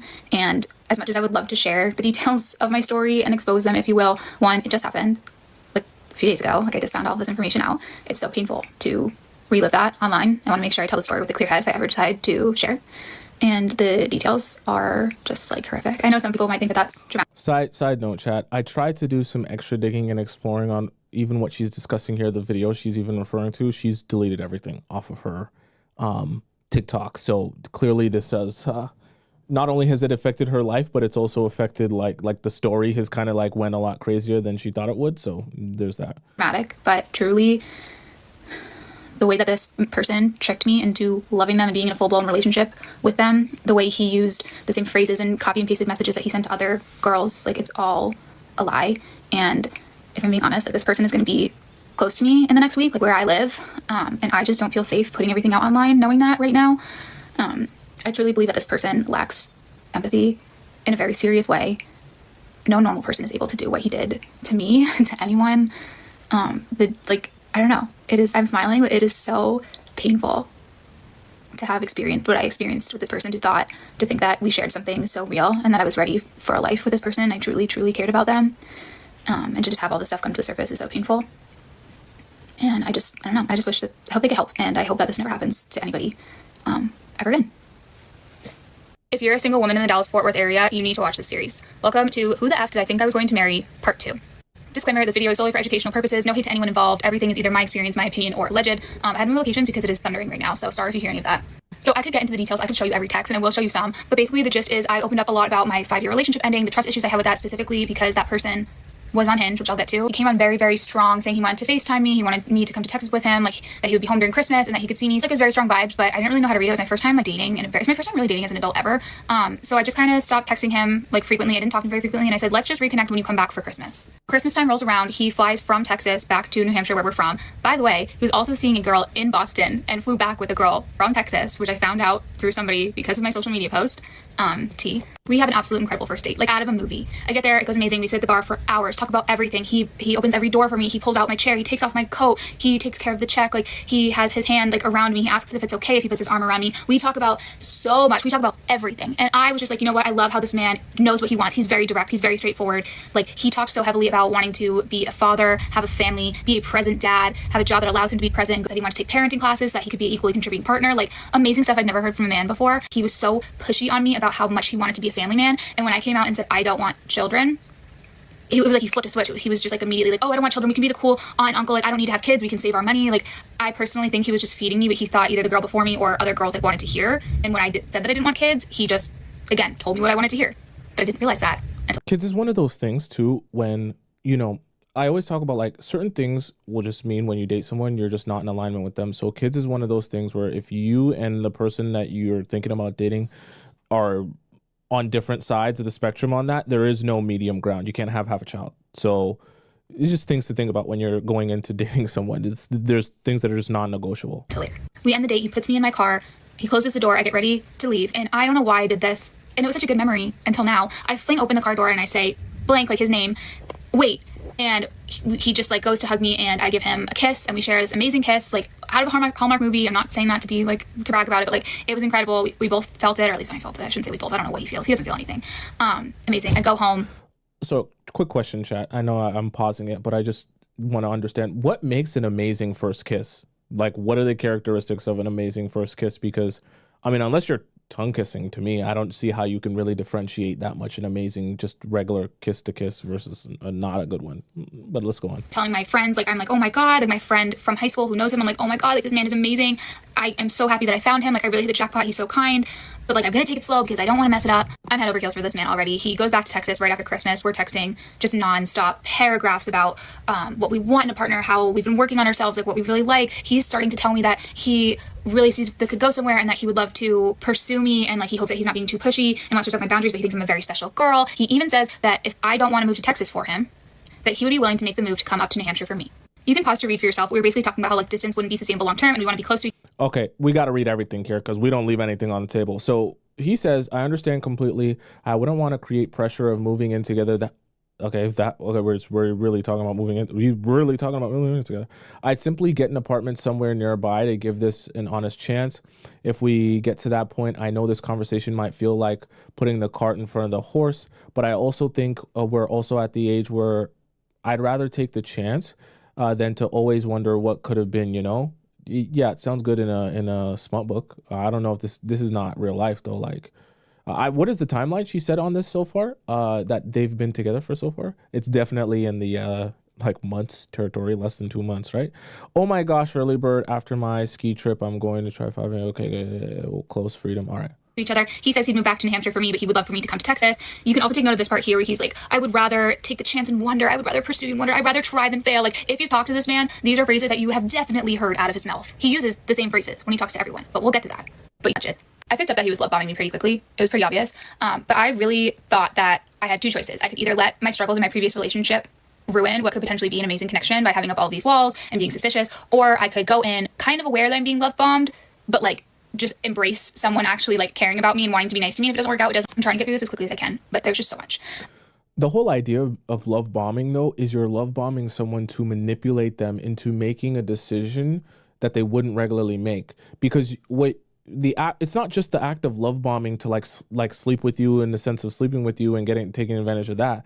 It's like love bombing because when someone is being love bombed, they can't be rational themselves. So when you ask certain things of them, or you say, hey, let's go do this, let's go do that, regular rational you would be like, hell no, I would never. That makes no sense. That doesn't benefit. That hurts me. I'm going to literally put myself in danger doing that. But when you're being love bombed, you're not thinking about that, right? You're just more focused on all of the overwhelming feelings that you're receiving, right? So it's also a manipulation tactic. It's not just I'll love bomb someone for a little bit and then it's done. Like it's harmless. It's not harmless. So he's calling me, FaceTiming me every night, which I don't know how he has time to, because what I know now is that he was talking to dozens and dozens of other girls, but I'll get to that in a later part. He is asking me what my dream engagement ring is like, and he called my original dream engagement ring ugly, which would have been my first sign to get the fuck out. But he's telling me how platinum is better than gold, and he wants to give me an 8-carat engagement ring because he wants to put an ice skating rink or ice rink on my finger, whatever the fuck that means, and that is a symbol of how hard a man works and how a man cares for his woman, like really, really weird stuff. This guy has no idea what he's talking about. These are the type of thing you have to call guys out when they just tell you BS. Like an 8-carat, like if he's talking about a diamond ring, that's like upward, like that's like even a lab grown 8-carat diamond is like upwards of 15, 20, 30K. Okay. Like we're talking like big money. If we're talking about lab grown, that's like damn near 100K ring, just a ring, 8 carats. Okay. 30K for the lab grown and like set 90, 100K for the what do they call it? The actual mined natural diamond. They say it's a natural diamond. And then he's scrolling. His favorite thing to do would be to scroll on homes.com. So he would tell me that he wanted to buy a house. He would scroll on homes.com and share a screen with me and go through each home and like tell me what projects he would do in the home, which like that's nice. But one day it was he wanted a home in Texas. The next day he wanted a home in Tampa, Florida, ladies, beware. Then he'd want a home in New England instead. And then one day he didn't want a home at all. He decided that he was going to buy a yacht and we would travel the world on this yacht. He'd hire a crew for the yacht and get his boating license. And then one day it was a jet instead. He'd rather jet around the world with his pilot license, or he really wanted a Ferrari on Facebook Marketplace. Like he would get tunnel vision for these projects. Like there would be something new every other week that he was just like obsessed with, and then it would just like drop off. He would always send me stuff like this. He was constantly asking me to visit him in Texas, so we booked a flight for the last week of January. But before that, he came back to New Hampshire on January 15th because his brother was having a bachelor ski trip, and he was home in New Hampshire for one day.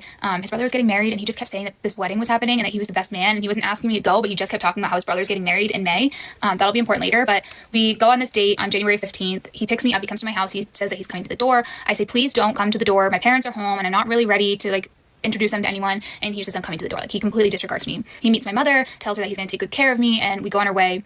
We have an amazing time. We shut down this bar, 4 hours, same thing as before, amazing conversation. Like I'll spare you guys the details. And when I came home, like I journal a lot and I write a lot when I do journal. I came home that night and I was so smitten with this man. Like I wrote 1 or 2 sentences on January 15th and I said, it's game over. I love him, because I truly, truly thought that I was gonna, the next day. Here's another part of the strategy that I think she didn't mention, but I think is at play here. I think she's also dealing with a guy who's very good at doing this thing where when you have conversation with someone, you're not able to pick up on the subtleties of the conversation because you just feel like it's flowing. Some people who are really good manipulators will know how to ask you a question in the beginning of the conversation, receive the answer, then they'll move on to a different subject. Down the line of the conversation, they'll bring up a thought or a perspective or an opinion that's perfectly in line with what you believe in, what you value, what's important to you. But the way they'll bring it up in the conversation, you'll feel like it's an organic thought. But what they really did strategically was they took your thought, they took your perspective, and then they just fed it back to you. They regurgitated it back to you. But the way that they did it and the slickness in which they did it makes you feel like your personality is their personality.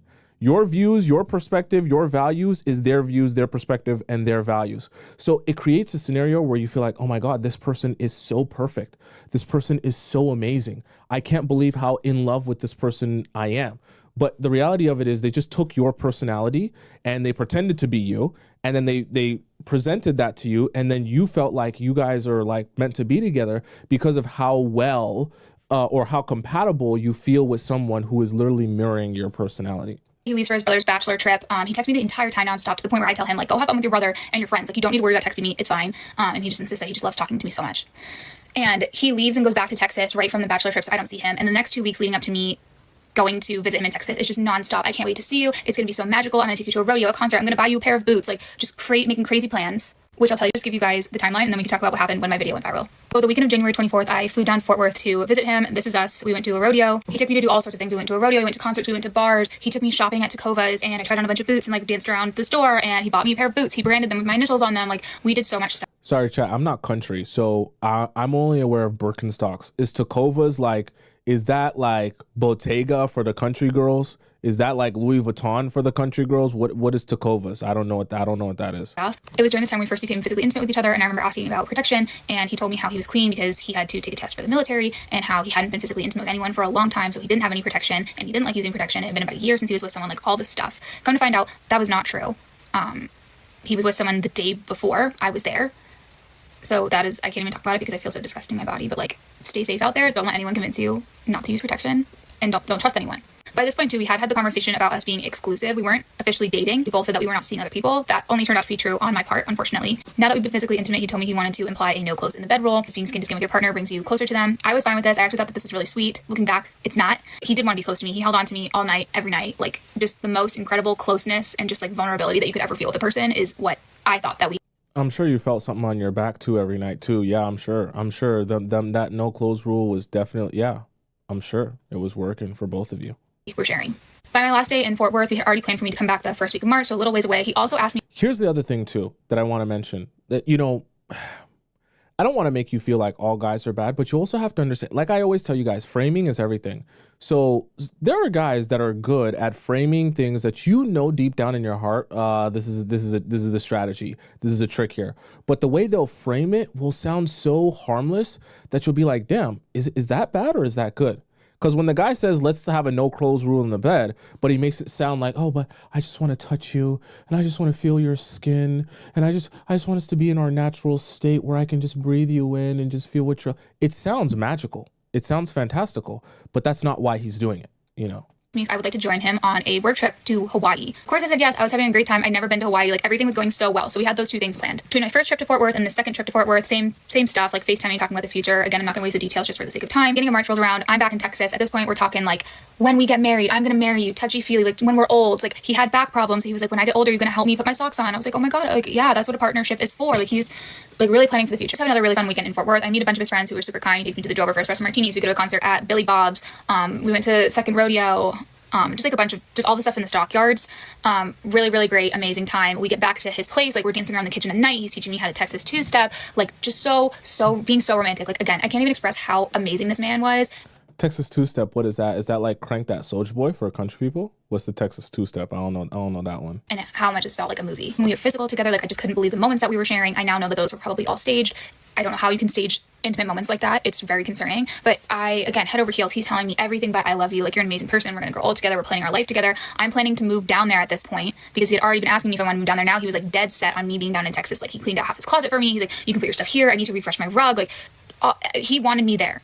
And with how well things were going, I was starting to open up to the idea, and I was trying to see if I could get my job to be fully remote or potentially find a new job. That way I could go and be down there with him. And he kept telling me, the day I drive my truck up to get you in New Hampshire is going to be the best day of my life. I can't wait to have you here. Like, just all this stuff. He takes me to this diner that he frequents for breakfast and brunch. He's friends with the staff. I'm just amazed at like how well connected this guy is and how much good company he keeps. He's taking me on his Sunday errands, like wash his truck, which that's just like a whole other thing. This weekend in Fort Worth is wrapping up, and now we're both dead set on our trip to Hawaii, which is in 2 weeks. So we're planning for that. I'm buying bikinis, buying outfits. He's like, last time I went to Hawaii, I did XYZ. Like, we're just planning out the whole thing, and we're both very, very excited. And I'll tell you about Hawaii in part 5. Refresher, this is who we're talking about. I've known him for over 20 years, and I have been his girlfriend / seeing him since Thanksgiving of this past year.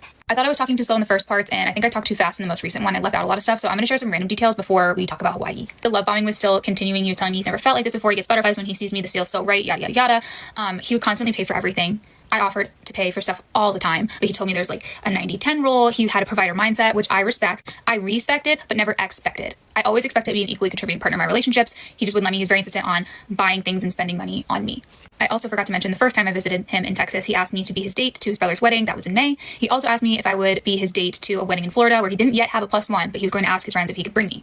Also, I'm not going to touch heavily on this because it is very personal and I want to respect this person's privacy, even though they clearly do not respect me in any capacity. He also had a lot of family problems going on, and that deeply, deeply affected him to the point where I didn't ask about it because I knew the attitude would just shift, if you know what I mean. So anyway, we leave for Hawaii on March 18th, and the trip is absolutely incredible. This part is where it's going to get really hard for me to talk about, but this was us on the trip. This was the day he asked me to officially be his girlfriend. He planned it out. He took me to a spot to watch the sunset. He said he had it planned out for weeks, and he said that now whenever we come back to Hawaii, because at this point he would go once a year for work, that we would have a place. And I just can't even explain like the connection that I thought that we had, and how deeply, deeply in love I was with him, and how deeply I thought he was giving me back that love when he wasn't. We truly made such a good team. We rented a Jeep, we drove around the island, he worked, I did my own thing, we met back at the hotel, we planned out our days and nights. The weekend when he wasn't working, like we just had so many things that we were hitting. We just drove around the island, and he was just constantly telling me that we're such a good team, and that he loves how I'm adventurous and fun, and that he just like loves doing life with me. And he's just driving the Jeep, he's holding my hand, like kissing the top of my hand, just like looking over at me while he's driving, and while we're places, like you get the details. Like it is so hard for me to talk about, because that was so real. I was so invested in this. Another photo of us on the beach, like we just did so many fun things. We saw so many places, ate so much good food. He wanted to get matching tattoos at one point. Thank God I did not do that, because I almost did. Chat, should I get a mustache? I be seeing a lot of girls love the guys with the mustache look. Is that like, maybe I've been lost all my life that the mustache is the look that the guy should be going for. I don't know. Sometimes I see the mustache look and I'm like, oh, that's the look that they want. We did not get matching tattoos, but he brought that up. I did, however, jump out of a plane for this man. We went skydiving, which was super, super fun. Not for him, I did it for myself, but we just did so much. Like I can't even explain how much fun it was. And I thought that this trip really cemented where our relationship was going. The things that he said to me about how he cannot wait to plan our life together, how the weddings are coming up, we're going to be traveling to Tampa, how we are just so similar, we're so different, but in such good ways. Like he's just telling me the most incredible things about him, the most amazing person he's ever seen. He's never had a connection like this. That just like classic stuff. But I really like want you to sit with me. And I know that I'll never be able to explain this to someone without having them physically be me and be in those moments. But it is so terrifying how he was so sweet and genuine and caring in those moments. Meanwhile, he was on Hinge back in Fort Worth, talking to girls in Fort Worth while he was with me in Hawaii. I did not know that at the time. Saying everything but I love you. You know how it is in a new relationship when I really like you, I really like you, I adore you, I love this about you. Like just absolutely just incredible, like private moments. They're all like... So I wonder too, because there's a management process of like being on Hinge, but then also I'm assuming maybe when he went on the trips with her, he would delete it off of his phone.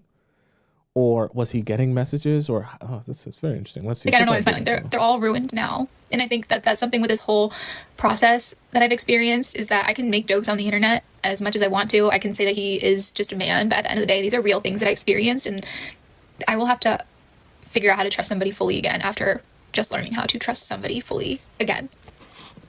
But I'll get to that. Glossed over the Hawaii trip. There was a lot more detail and small moments, mostly just in his mannerisms toward me, like the way that he would look at me.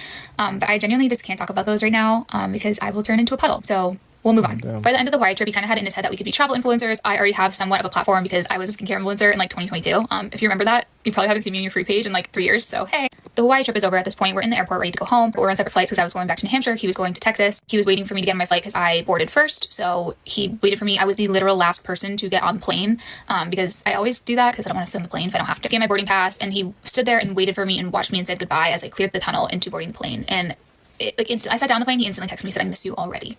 The next thing that we have to look forward to is this wedding in Florida. It's his friend's wedding. He's officiating the wedding now, so they gave him a +1, and he asked me to be his +1. So we have about a month and a half to go, and that's the next time we're going to see each other. So a week after Hawaii, everything's great. He's texting me and texting him or FaceTime as usual. Another week passes. Amazing. I miss you. I miss you. 2 weeks after Hawaii, things start to change.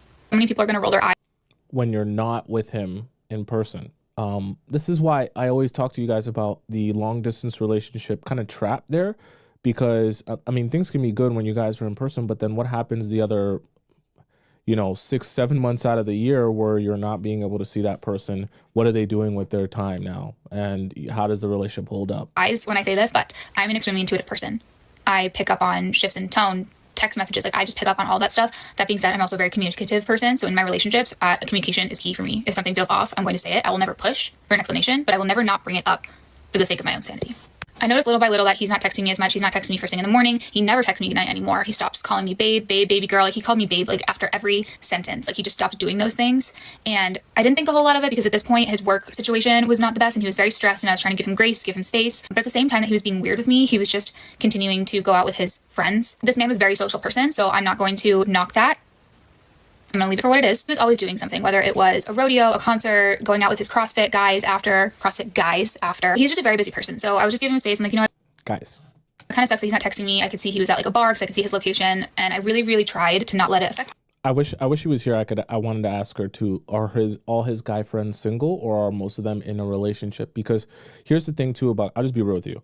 Like, if a guy only has single guy friends, there's going to be a little bit of a disconnect, because just to be real, when all guys are going out, like, we're going out with the understanding, like, hey, we're trying to be around girls, so that we can, talk to some girls, like, we like spending time with the boys, but if we go out, we would love to see some girls and talk to some girls. So it kind of puts you in a weird situation if you're the one guy in a relationship and then all your friends are single.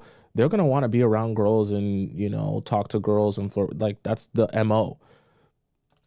I just brought up casually. I said, hey, I know you've been a little distant lately. Like, is everything okay? Are we okay? What's going on? He assured me everything's fine. I have nothing to worry about. He's just stressed at work, and that he'll be better about texting me when he goes out. And I wasn't asking for much. I was just asking for a simple, hey, like, if it's Friday, I would ask, like, hey, I'm not going to be able to text you much this weekend, which I personally believe anyone can make time to communicate with you. But all I needed was, hey, it's Friday. I'm going out with friends this weekend. I'll catch up with you when I can. Good. Like, I was just asking for very basic communication. He didn't really make much of an effort. If anything, he got more distant, and I truly, truly tried to not make myself go crazy. So I was keeping myself busy. I was trying to be like, hey, can we book our plane tickets for Florida? We're planning the Florida wedding. I had invested in dresses for not only the Florida wedding, but also his brother's wedding. So we planned to do Florida. And then the next week he would come back to New England because that's where his brother's wedding would be. And I asked him if he wanted to get dinner with my parents. And if I had to put a pin in where the relationship went wrong, looking back on everything, it would be this exact moment. I said, let's get dinner with my parents, like, while you're here, so they can like meet you as my partner. He just replied with, I would rather myself than sit at a table with my mother. I was so caught off guard.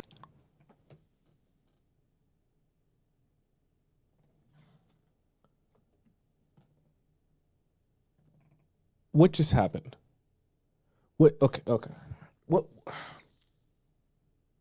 What just happened here? So let's backtrack here. So, because some of you she was going fast, some of you might be lost here. We were just in Hawaii, and man was holding her hand, kissing it while they're driving. Oh my gosh, I can't wait to do life with you. Life is so amazing with you. You're so amazing. I love you. We're amazing. That is not it. That's not even like.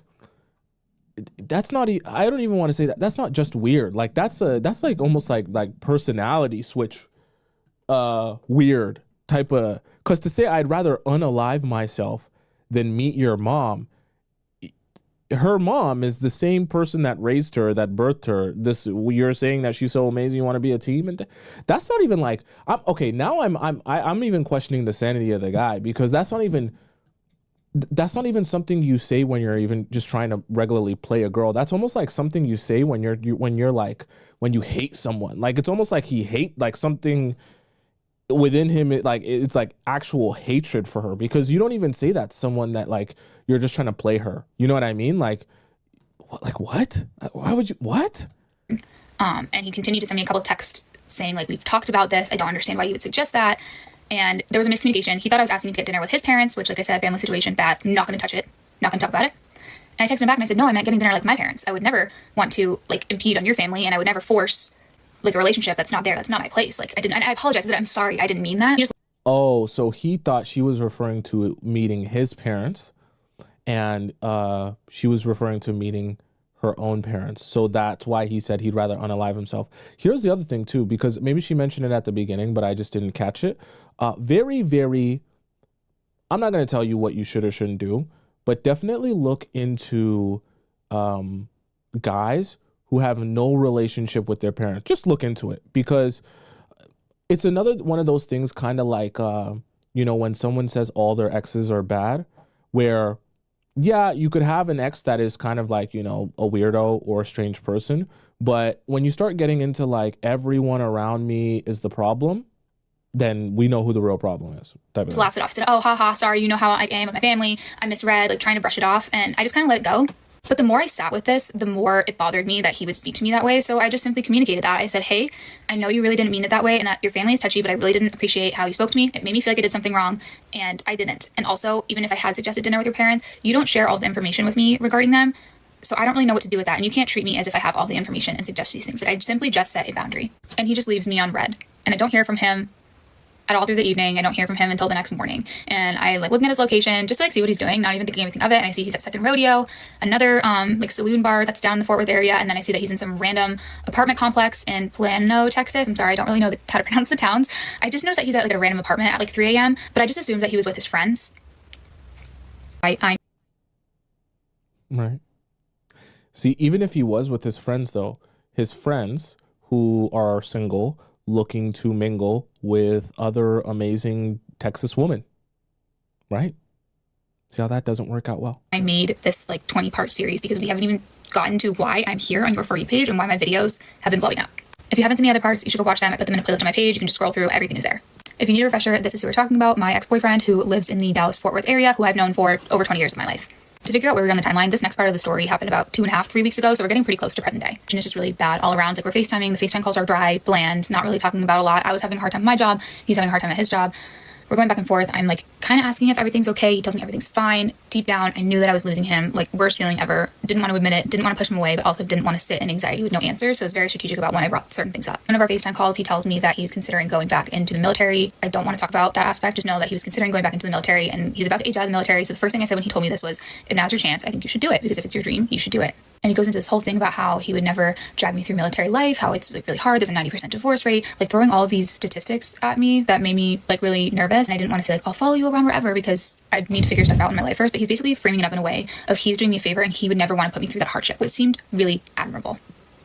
I'm really going to skip over this whole military conversation because it makes me uncomfortable, but he basically just starts talking instead of we, he talks in I, like, you know the drill when someone is checked out of a relationship, like, you know, and he just starts saying things that I think he was trying to make me upset, so I would cause a fight, but I was being very cautious of his feelings. I didn't want to tell him to stay and not go, even though that's how I felt. So I was supportive of him because at the end of the day, I cared about him so much that I would rather have him be happy without me than be miserable and have missed out on his goals because of me. At this point, too, he completely stopped about me moving down to Fort Worth with him, even though I was getting ready to move, like making very serious choices, thinking that this was my future. And every time I would say, I miss you, he wouldn't say anything. Every time I say, oh yeah, when I'm down in Texas, he would like brush it off, like not say anything. He never talked about me being down in Texas anymore. Like, the writing was on the wall and I just knew, but I didn't want to let go yet. A few days go by, nothing improves. He's still dry texting me. He's not sending me hearts. He's not calling me babe, not saying good morning, not saying good night, just being extremely distant. And I'm trying to be respectful and not be an annoying girlfriend, but I can see that he's going out at night. I never told him that I was looking at his location because I just didn't want to be like crazy, because at the time I had no reason to look at his location. I was just like wondering why he was at a bar and not able to text me. Like, that's simply all it was at the time. So eventually I sent him the text and said, hey, it really bothers me that you're out at bars. And I go into how he's not treating me right, how we have this weird thing and I don't know what's going on. Okay, so actually this perfectly applies to our conversation today about ignoring men. Like, this is when you apply that this technique of ignoring a guy with the understanding that, like, if he actually has a desire to fix this or has a desire to like be with me, then he will make an effort to at least address why I'm now pulling away, ignoring him or not speaking to him. And a lot of times, you know, that's the most painful part of being in this situation, because some of you might be in that limbo place where you feel the guy pulling away, but you feel like maybe if I do more, maybe if I say more, maybe if I address this, then he'll want to make it. He won't. Guys don't work like that. I just have to be real with you. I like to make strategies that'll actually work for you. Guys don't work like that, where you can address them, where you can tell them, hey, I want you to change this. I need you to change this. This isn't working or beg for things to change. They literally have to have the desire within themselves to make a change, because they don't like feeling the pain of not having you. That's literally the only time I ever see you guys change. I'll be real with you. Booked our tickets to Florida. Like, I'm very confused. I invested money in dresses, gifts, like all of this stuff. And he just keeps telling me he doesn't have answers, doesn't have time. He makes it very clear he doesn't want to have this conversation anymore, and he goes dark. And he gives me the silent treatment for 2 straight days. For 2 days, I am just trying to give him space. Meanwhile, I'm just carrying such heavy anxiety. I'm trying to focus on work. I can't sleep. I get stressed because I see that he's going to bars. I keep saying that, but like, that's all he did. And then he would end up at these random apartments at 2 a.m. Here's an example. He would end the night here after the bars. He would be here for like 2 hours and then go home at like 3 a.m. And he would go as far as going like 45 minutes away from. Is he going to the same bar? Like the same, apartments? He's going to different apartments every night or every time he goes out? That's insane. Oh, it just, you know how the kids say, it just clocked. It just clocked. I just realized he's probably messaging the girls on Hinge and then meeting up with the girls on Hinge at the bar and then going to their place after. It clocked, like Justin Bieber. It clocked. That's because I'm thinking, no way his success rate is that high where every time he goes out to a bar, he finds it, he's meeting them there. I see now. His apartment. Like, it was very odd. And when I saw this screenshot, I saved specifically because I just had a gut feeling that he was with someone else, but I just pushed it down and pushed it down and pushed it down because I did not want to think that. I had no reason to think that at this time. When we first started seeing each other, we talked about our non-negotiables for a relationship, and I said being yelled at, being laughed at, and being given the silent treatment were 3 deal breakers for me, and he agreed. He told me silent treatment was emotionally mature, because it is. Yet here he was, giving me the silent treatment for 2 days over virtually nothing. So after 2 days, I reach out to him and I say, hey, this isn't fair to me. I don't deserve this. I feel like you're punishing me, and I don't know why. Can you please give me some answers, or at least let me know you're okay? And he replies instantly with a photo of his truck. Somebody had slammed into it, and the only text that he gives me is, I'm fucked. Nothing else. I ask him, are you okay? Silent. This man did not give a fuck that I was in another state, unable to help him, that he just sent me a picture of him being in a car accident with absolutely no explanation whatsoever. Like, he simply did not care. I did not hear from him for days after that. I've been really bad about including my receipts, but here's the screenshot. So he sends me this. He says, I'm fucked. I said, oh, The way she described it, I thought the whole front of his truck was like gone. I thought it was like, you know what I mean? Like, in my mind, I was imagining, like, you know how they have the Ford F-150? I'm imagining like the whole front part's just bashed in, the way she was kind of saying that. And it's like a little side swipe here. It's not even on the driver's side. He could drive the car away. I'm not gonna laugh at anyone's trauma. I'm not gonna laugh. look, are you okay? He doesn't answer. And then I text him in the morning just asking if we can talk, because it's not fair that he's just simply not communicating to me. And what I now know, which I'll get into how I know this really, really soon, I promise, is that he was on his way to a date with another girl from his gym when he got in his car.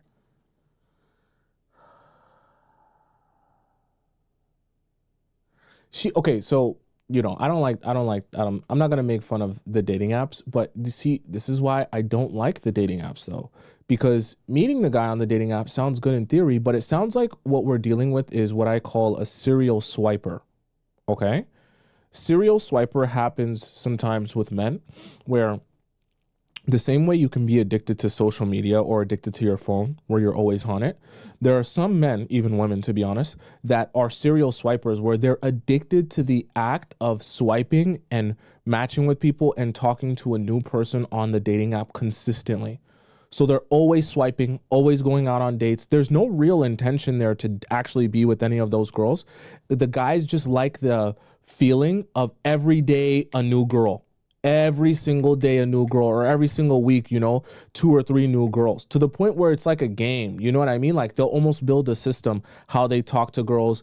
They talk to them for a little bit. They take them to the same places. They say the same thing, same conversation. They have the same system. Like, it's like literally a system, a flow. But no girl lasts more than, you know, a couple of months. It's just new every time. They're addicted to the dopamine of meeting a new girl all the time, because they're shiny and new and they're interesting at that time. Accident. He bailed on the date with her, sorted everything out with the police, and then drove his car to the Fort Worth Stockyards and took out another girl from his CrossFit gym on another date. This is a screenshot from the girl he was supposed. Holy. Oh my God. This is like, no, that's an addiction. You can't, like, at a certain point, if it's like that's not even. We're not even talking about like, oh, he's cheating for the, no, that's too much. Supposed to be going on a date with before he got in the car accident. She commented on. I went on multiple dates with him, but the night he got in a car wreck, we ended up canceling our date because he ended up dealing with the police where the wreck was for a really long time. On my TikTok. So he's taking them to the same places. Like I said, it's a strategy, it's a system. And I only know that he actually went on a date with another girl because someone in my DMs who's close to him said that he saw him with a girl that night. So I know that there were 2 girls, because she said that she didn't meet up with him, and they said that he was there with another girl that was also from CrossFit. Crazy. And I'm going to kind of fast forward through the next week or so, because it is kind of repetitive. It's just the same patterns of silence, dryness, me asking for connection, me reaching out, me him space, because he has a deeply avoidant attachment style, and I knew the more I pushed, the more he pulled. I admittedly have an anxious attachment style, and this triggered every aspect of that, and it took so much for me to just have the patience and grace. Someone said it's a system strategy, but what's the end goal? For the guy, there is no end goal other than the feeling of dopamine when you meet a new girl and you sleep with her for the first time. For guys, women are usually the most interesting when they're shiny and new.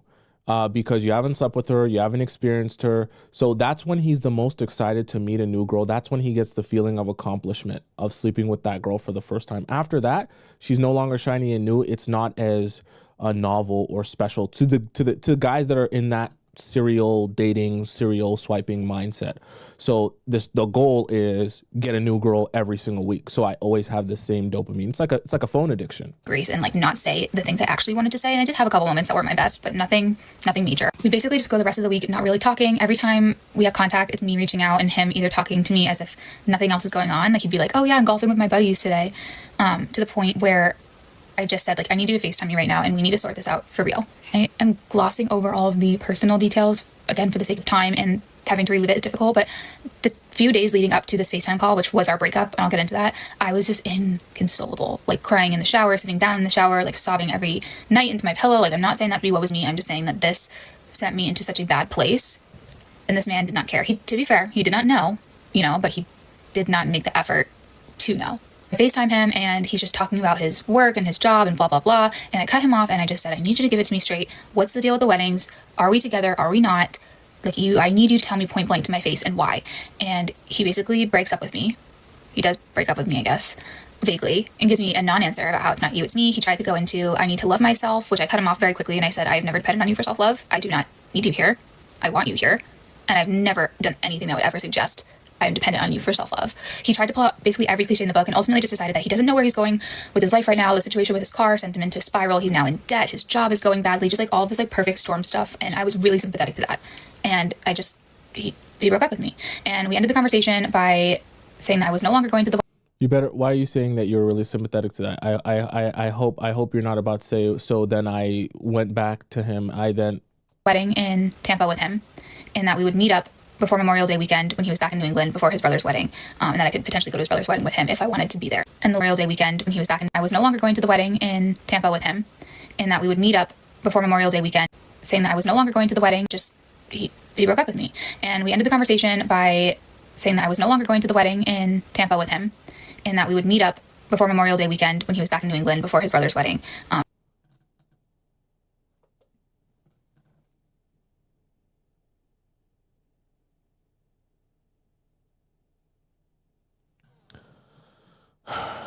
This type of stuff, it raises my blood pressure because I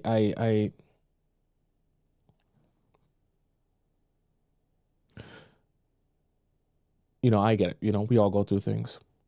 But the reason, let me pull her back up. I don't want to freak out here. Let me pull her back up. The reason that oh my God, you FaceTimed him so that he can give it to you straight, that you don't have to spiral anymore. He gives it to you straight. And then you proceed to sympathize for him and then agree to see him again. I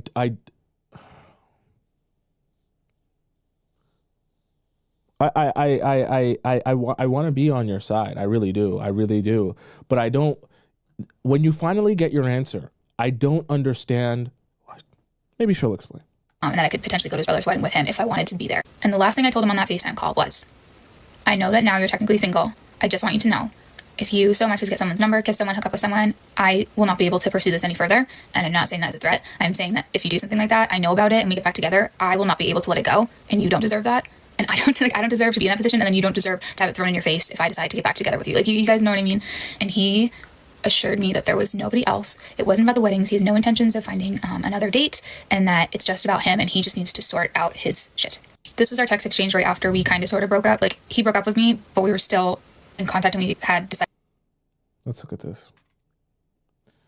That said, this isn't what I want. I care deeply for you, and I was really looking forward to being by your side in 2 weeks. I know I can't make someone stay. Oh boy. And I want what's best for you, but if you ever feel differently to talk about things, I'd like to do that. But so the reason I don't like this message, I wish I could sometimes be by you all and help you send the message. The reason I don't like this message is because it gives, the type of energy that, hey, if you don't want me, I'll wait for you until you decide to want me. And then when you want me, I'll still be around for me to be with you because I want to be with you so badly. That's not the type of energy you want to be giving as a woman, because immediately when you give that type of energy to a man, he'll say, perfect. then I'll put you on the back burner, do everything that I want to do. And then if I have no other options left, then I'll come back to you when I feel like it. Or if I'm lonely, or if I'm striking out, no one wants me, no one's talking to me, or if it's convenient for me, then I'll come back to you. Like you can't literally put yourself on a platter as an option. Guys will take that opportunity and they'll run with it, and they'll never make you a priority. Never. Thank you for being able to understand where I'm at right now, which is basically saying thank you for being an option and accepting your place as an option.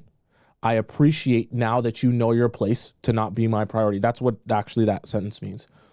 It's definitely not where I thought I'd be or where I want to be. I just need to get myself way more grounded in life right now. You know what's ironic about that statement? This is not to make fun of, the guy or anything like that, because she's telling her side of the statement or the story. But you know what's ironic about that statement? And this is something I can speak to as a guy, because guys have this struggle.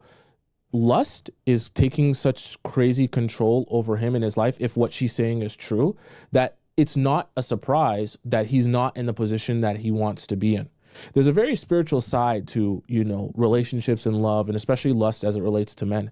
When you allow lust to control your mind to the point where every day you need to sleep with a new woman, you need to be talking to a whole bunch of different women, you can't, it's like an itch, it's an addiction that you can't get a hold of as a man. That's how you end up in these situations where your job's messed up, you don't have no car, you don't have no license, you need this, you need that. Like everything in your life is in disarray, because all your focus and energy is centered around chasing lust.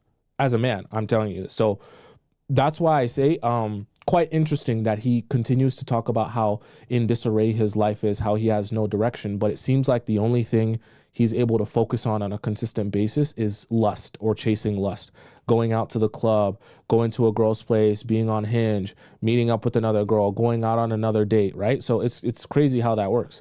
I know it's not, I just don't want to hurt you anymore by navigating this long distance. I want to get settled and have more to offer, especially if I'm able to move either up there or if you end up in a remote role. But right now, I don't want to drag each other through this. Decided that we were going to see each other at this point over Memorial Day weekend. At this time, he also got multiple pieces of bad news. That's an unbelievable amount to carry. I know you tend to go inward when you're overwhelmed, but like I said before, you don't have to go through all of this alone. Not if you don't want to. This is after he broke up with her, right? Right. If you need someone, this is kind of blocked here. Just listen. I'm here to get on the plane. Wow. She's texting all this blue. All this blue. I'm going to give you the space you need. So he didn't reply. Won't be reaching out. I don't want to overwhelm you, especially not right now. I know I sound like a broken record, so then why are you sending the same message? But I'm here if you need someone. When you're home in a couple of weeks, I'd love to see. Wow, she's spiraling. She's spiraling. This is when you have to put the phone down, really. No, really, really, I mean it. This is why sometimes I say, like, you just have to put the phone down. You just have to block the number for yourself sometimes, not even for him. Because you're at this point, your spot. Look, there's actually a third message here on top. We can't even see it. It's cut off. But there's a third message here on top I can see that she sent. So she sent 3 messages in a row. He hasn't responded. And every message is like, I'm here for you. And he's not even and he was just really going through a lot, and I was really empathetic towards that. And I was really just putting my feelings aside and trying to be there for him. I offered to get on a plane to see him. He just left me on red. He was golfing with his friends, I later found out. And then I just said, I'm giving you the space. Like, I know I sound like a broken record, but I'm here. Like, I don't know how many times I can say I'm here. And then I told him, in a few weeks, I'd love to see you. I don't know how many times you can say it either. Why do you keep saying it? I'm not, trying to be mean, but it's like, why though? He kind of reached out and sent these weird evasive messages. So I just repeated myself and said, like, let's talk everything out face to face, like when I come see you. And he then starts going to he doesn't have any answers. He doesn't have anything to lay out. And so I just said, fine, I'll leave you alone. And the only thing I asked is if he would acknowledge in some way if this is what. Okay, but why do you keep saying that I won't reach out, but you keep reaching out though? Why do you keep doing that? I hear you. I'm sorry you're going through so much right now. I won't keep reaching out. If you and won't it's cut off there. Don't need to make any plans when you're back. Oh, sorry. I think it says, and we don't need to make any plans when you're back. If this is what you want, just at least let me know or acknowledge that in some way. I deserve clarity. But Casey, he gave you clarity though. He broke up with you to your face. I mean, not to your face, but over FaceTime. unless this is beforehand, he gave you clarity on what it is. See, now we're getting into territory where it's like, before you were looking for answers and it wasn't clear exactly what you guys were doing here. But then when he gave you answers, you didn't want to accept those answers. Now we're getting into like, you're self-sabotaging because you're now twisting the narrative to be what you would rather believe in, as opposed to what the truth is. He told you he wants to break up. But now in your mind, you're saying, no, he didn't actually want to break up with me. He just isn't ready right now. So as long as I wait, he'll be ready eventually. That you changed the narrative into that for yourself. What he wants, and he left me on red. These are all of our final messages, but I'll start with this one at the top. He left me on red for 2 days after I asked for some sort of... Let's see what this says here. It's cut off there at the top. Now I think you want answers. I can't give you. I'm sorry. He broke up with you, so that's the answer. Hey, do you have a minute? I'm sorry, this is random, but I wouldn't ask if it wasn't important. Hey, everything okay? He said. All right, so acknowledgement. He just said he doesn't have the answers that he can give me. Like, very evasive, very non-answer. Ignore this stuff for now. I'll get into that in a little bit. I never replied to his initial message because I was truly just so heartbroken. I could not accept the fact that I was losing what I thought was my person. I just kept replaying all these incredible moments and looking back at what an amazing human being I thought he was, and just figuring out what went wrong. Like, what happened? How did he flip a switch? Like, is it that he cares about me but he can't express it? Is it that he just doesn't care about me? Like, what? This is the exact moment where you have to step outside of your house. It's not a joke, because I've been there. It's dark, but if you're in your room, you're looking at those four walls and it's quiet, that is the time where it's going to be the most painful. You have to literally leave your house, look at the sun, be outside, go for a walk, because I promise you, when you're outside, when you're seeing the sun and you're just like watching the world go by, you'll realize, yes, this is painful, but like life is still going on. Like, it's not the end of the world. I promise you, when you're in this mode, in this mindset, the worst thing you can do is be in your room. The worst thing, you cannot be looking at the same walls. I promise you, it'll make it so much worse. What is it? I was going through it basically alone, so I confided in my mom, and I confided in my best friend, who just said all signs point to there being another person, or him just being emotionally avoidant in the worst way possible. And you could not convince me that there was another person. I told her, I said, I'm so confident there is no one else. There hasn't been any signs. Like, this man is crazy about me. I feel it in my bones. Like, I'm crazy about him. Like, I just don't think it's that. I think he has a lot going on. And because I'm so far away, I'm the easiest thing for him to cut off in his life right now. Like, really blaming myself. And she says, have you downloaded Hinge? Looking for things either. Like, why would I drive myself crazy if I have no reason to? Right? But the more I thought about it, the more I thought maybe I should create a Hinge. I tried to go to bed to ignore the feeling, press it down. I woke up at midnight that night with this overwhelming intuitive feeling that you have to make a Hinge account right now. I can't explain it. I just like, woke up, I grabbed my phone, and I started getting to work making this Hinge account. Making this fake profile with a pretty girl. I'm filling all the information, and I am laying bricks. I'm not just making a profile picture. I'm making sure it's in his neighborhood. The mileage is turned down. The age is turned down. Like, so it's only in such a small radius so that if he is on Hinge, I find his profile, and I lay bricks. And what I mean by that specifically is I made sure the details of this profile were pristine. For example, I made sure her hometown was in Rhode Island because I knew that he would be there over Memorial Day weekend for his brother's wedding, and I wanted to see if he would either ask to go on a date with her or ask her to be his date to his brother's wedding. So I get to swiping, I get through like 10 profiles, and it says there's no one in your area, and I just let it go and I go to bed. I'm like, okay, this was silly. I don't know why I'm overthinking. Wake up the next morning, make my coffee, sit outside, pull up my phone, and pull up Hinge. This was the first thing that I saw when I opened the app, and my heart dropped. So I text my friend and I tell her, oh my gosh, he's on Hinge, you were right. What do I do? What do I do with this information? I'm freaking out. And she tells me to take a step back, because if you delete the Hinge app but don't delete your profile, you still show up on people's discover page. And I know this because when I downloaded the app, I had previously had Hinge before talking to this person, and my profile had like 250 plus likes, and I know I hadn't used it in months. So I was like, okay, I'm just gonna send him a message and we'll see what he says. I feel like it wasn't even 2 minutes that went by before he matched with me after I sent him.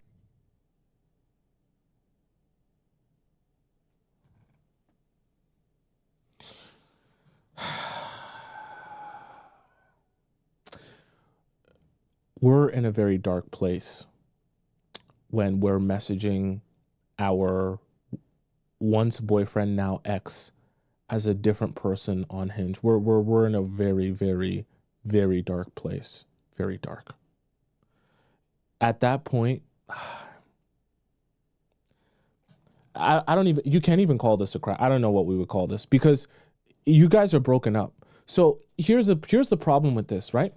When you're in so deep, right, and you're listening to other people give you all these ideas, oh, find him, catch him on Hinge, you don't really stop to think to yourself, what am I going to do afterwards?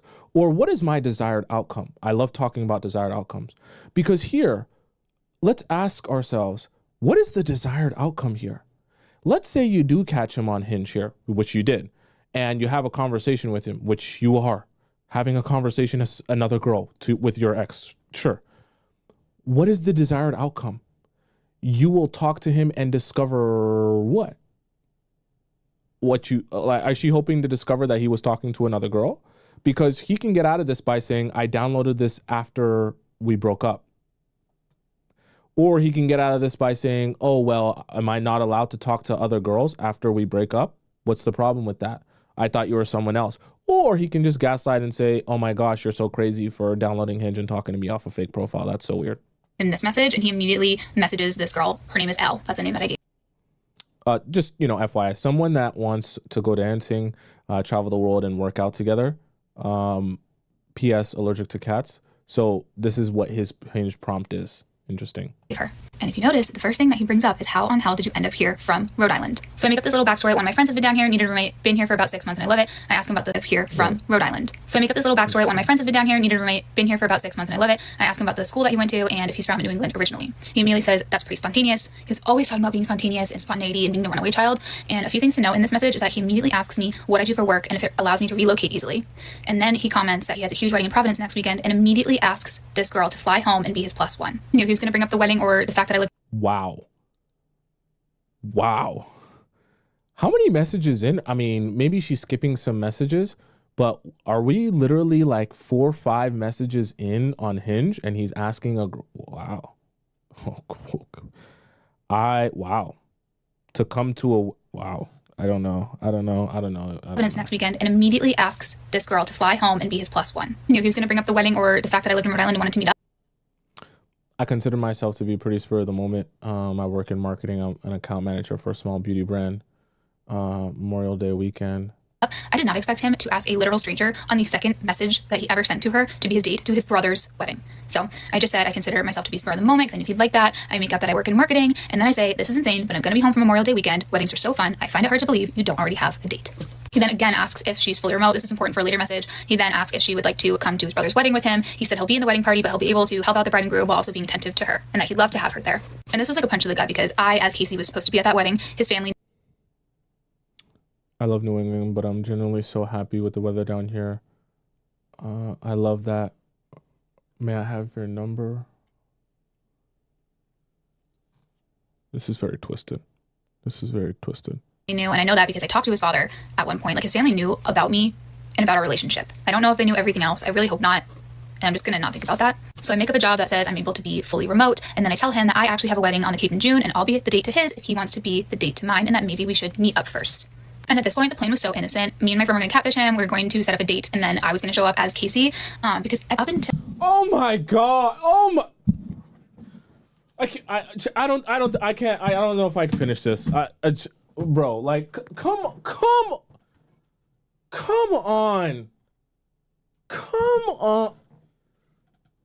Oh my. I tell you, boy. The plan was to, oh my God. Oh my. I'm over here thinking, okay, she wants to get information on the thing, and then maybe she's gonna call him out, whatever, get her clarity, or bro. I tell you, boy, what do you think's gonna happen when you pull up, faking catfishing him, and then you're gonna pull up and do what? You just make yourself look dumb. I love you, Casey. I want you to win, but and I'm glad you're sharing your story honestly. But why would you even do that? What's the purpose there? But because the reality of it is, okay, I get it. You catch the man in a lie. Oh, haha, I got you. I tricked you. Now I know the truth. It's like, okay, so you know the truth. Are you guys going to be together? No. Is he going to really admit to doing something wrong? Probably not. He's going to gaslight you most likely. So what are you really going to get out of that? A viral moment, where you're yelling at him in a store, embarrassed as hell? Do you really want to be the girl, when your next guy is with you, it's there's a viral video of you out, catfishing your ex-boyfriend at a restaurant and you guys are yelling it out and that video's viral? Is that what you want your next guy to see? This is why I'm saying, like, when you think about your desired outcome or like your plan, you have to think also about of the consequences. I get it, you know, she's emotional and you know everyone makes mistakes. I'm not perfect either, but like we're at the point now where you're literally having a conversation with your ex-boyfriend as another girl. Don't we think we've gone far enough that you actually want to why would you even want him to know that you went to these lengths? Do you understand? Okay, one second here. Do you understand how much of an ego boost it is for him to feel like I matter so much that this woman has taken the time to make a whole fake profile with fake prompts and a fake bio to just find just me. She sifted through all these people on Hinge to find just me to talk to find out information about me and meet up with me. He's going to think he has the biggest, thickest, most amazing D game on this planet. So who's really winning? You've boosted his ego to the point where he will never, ever lack confidence. He'll be like, damn, I'm that dude. He might even say, I'm that N-word, okay, to himself, because he really feeling himself. He must be like, man, these N-words ain't got nothing on my D game. Because the way the girls act when I put them down, they go crazy. They start making Hinge profiles. They stressing out. They growing gray hairs. They going crazy. That's what he's going to be thinking in his mind. And you're going to give him like the ultra confidence boost that any man could ever receive. So I don't understand, like the person walking away with the win at this point is damn near him. Is really him. Because this confidence that he's going to receive from this whole ordeal is insane. That you want to meet up with him and actually show him that you went to these lengths. Like the FBI.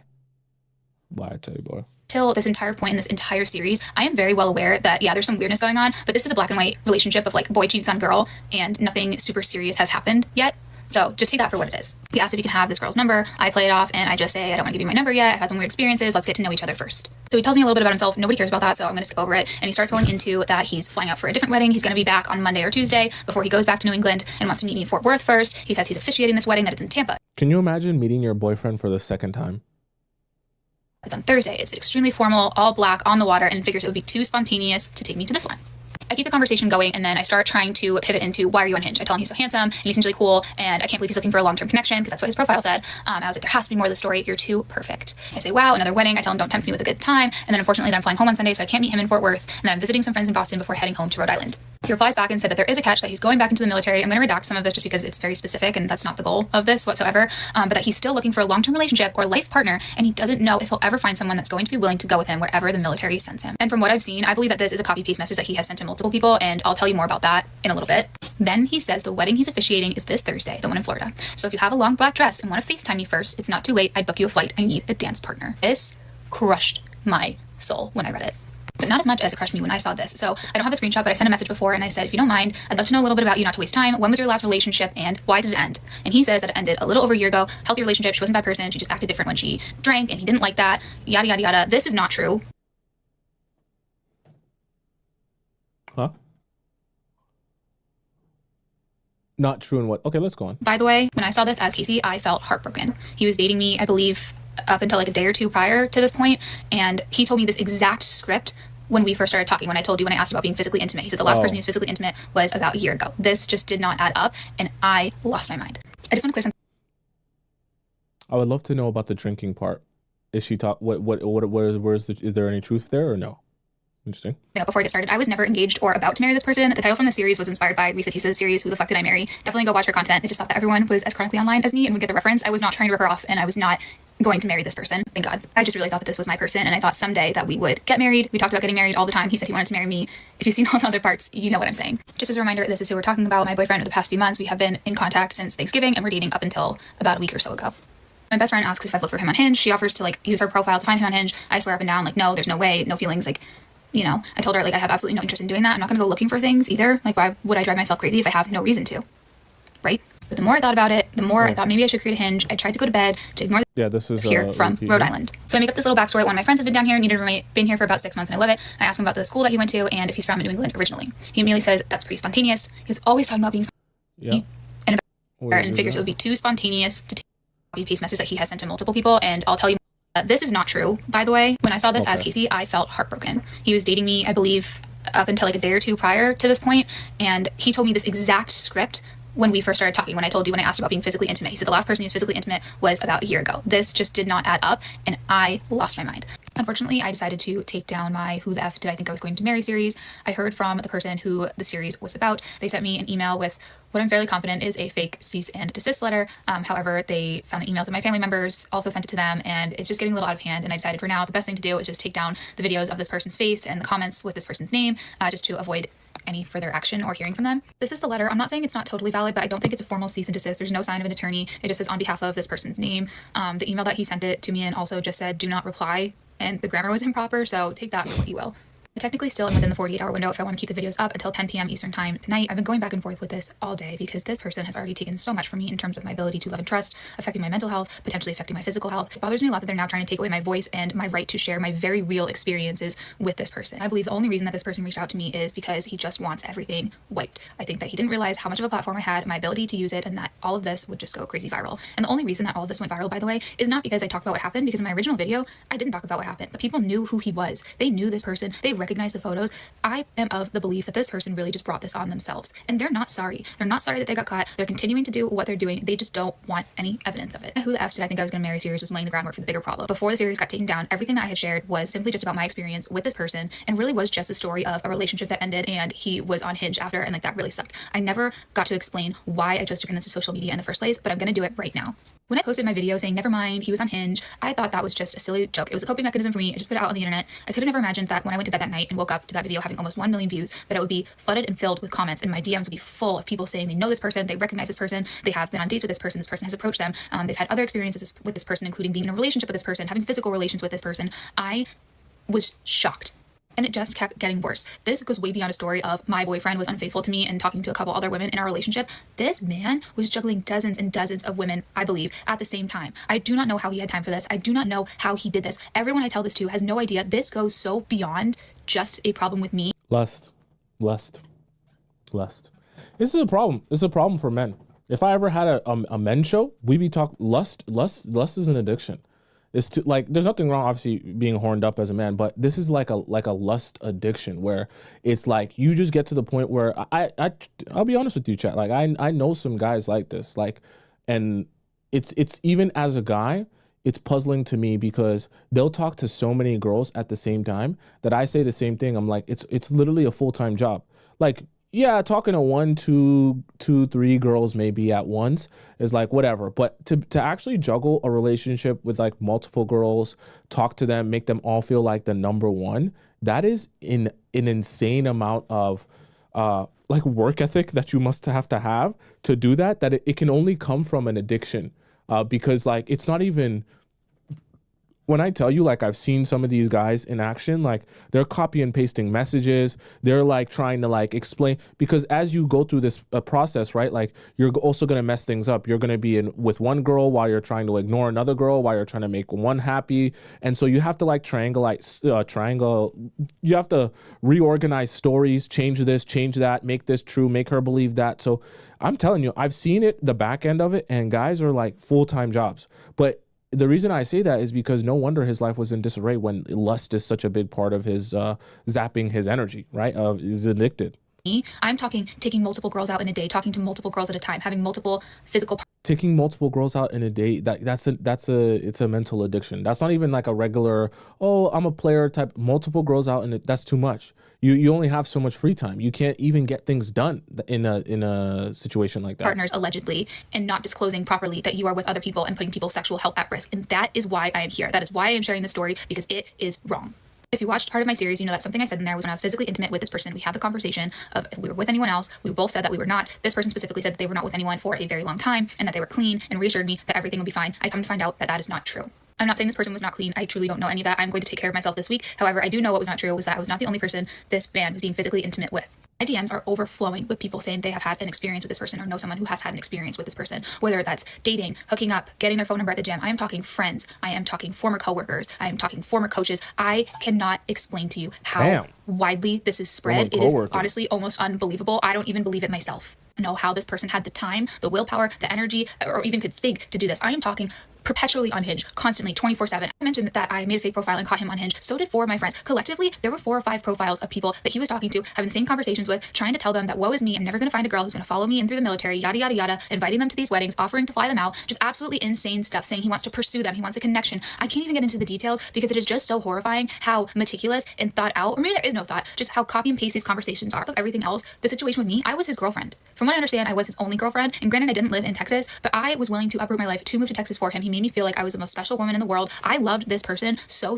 deeply. So to find out that they're basically an entirely other person and doing all of these things and being with other people to a absolutely horrifying level. Like, I can't explain this. Isn't 1 or 2 people that they cheated on me with. That's it. I saw this man posted in the Dallas Fort Worth "Who Are We Dating" group. The comments, hundreds of comments, people saying that they're currently hooking up with him. They had hooked up with him, that he was weird to them. He told them that he loved them. Like, everyone has a story, and somehow the stories are all so similar and so different at the same time. Honestly, one 10-minute video on TikTok isn't enough for me to get you to understand the gravity of the situation and just how deeply rooted it is and how sinister it is and diabolical that this man had a web of women, not even limited to Dallas Fort Worth. I had comments, people saying that he was on the Are We Dating page in Cleveland, that had over 100 comments on it. He's from the New England area. I had people from New Hampshire, Boston, Rhode Island, like, reach out. The craziest part is I don't know when he did all of this. Like, he was on Hinge when we were in Hawaii together, and I had no idea, and I was with him a majority of the time. I truly believe that this person has a real problem and that it is so much more sinister than I could ever imagine. And I don't Lust. I'm telling you, lust. know how to explain that to everyone. The only thing that I can say is that if you are aware of this person or know someone who has been with this person, the most important thing you can do is take care of yourself.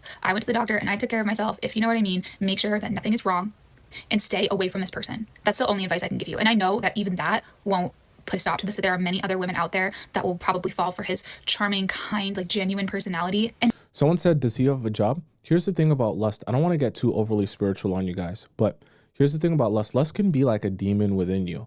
Not like an actual demon, but lust can be a demon in the sense that it will zap your energy as a man, where all of your energy will go towards chasing lust. And you only have 100% of your energy. So as it zaps your energy, because you're always chasing it, always focusing on it, it'll take away your energy from other places of your life, your family, your friends, your relationships, your work life, right? All that stuff. So that's why his life is starting to become in disarray. Everything bad is happening, right? He has no energy for anything else. He can't attract anything else into his life, right? He can't attract good people into his life. It's only lust that he focuses his time and energy on. He can't attract even good things, good opportunities into his life. His mind is only focused on lust.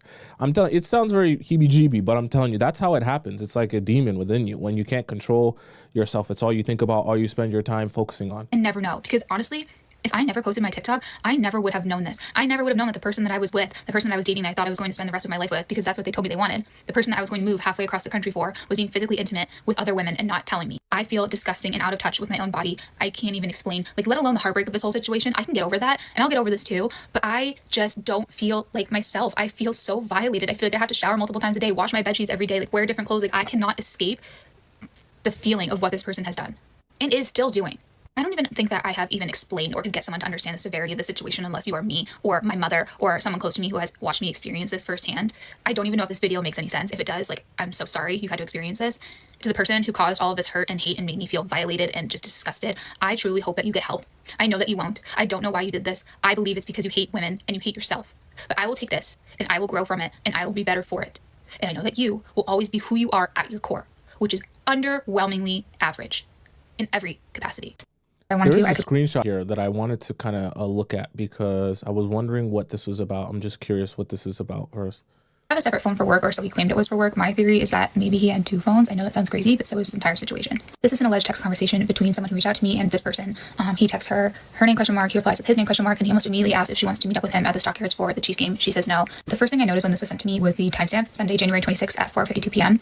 This was the weekend that I flew down to Texas to visit him for the first time, and he had just dropped me off at the airport at 2:30 for my 3 o'clock flight. This is my flight information.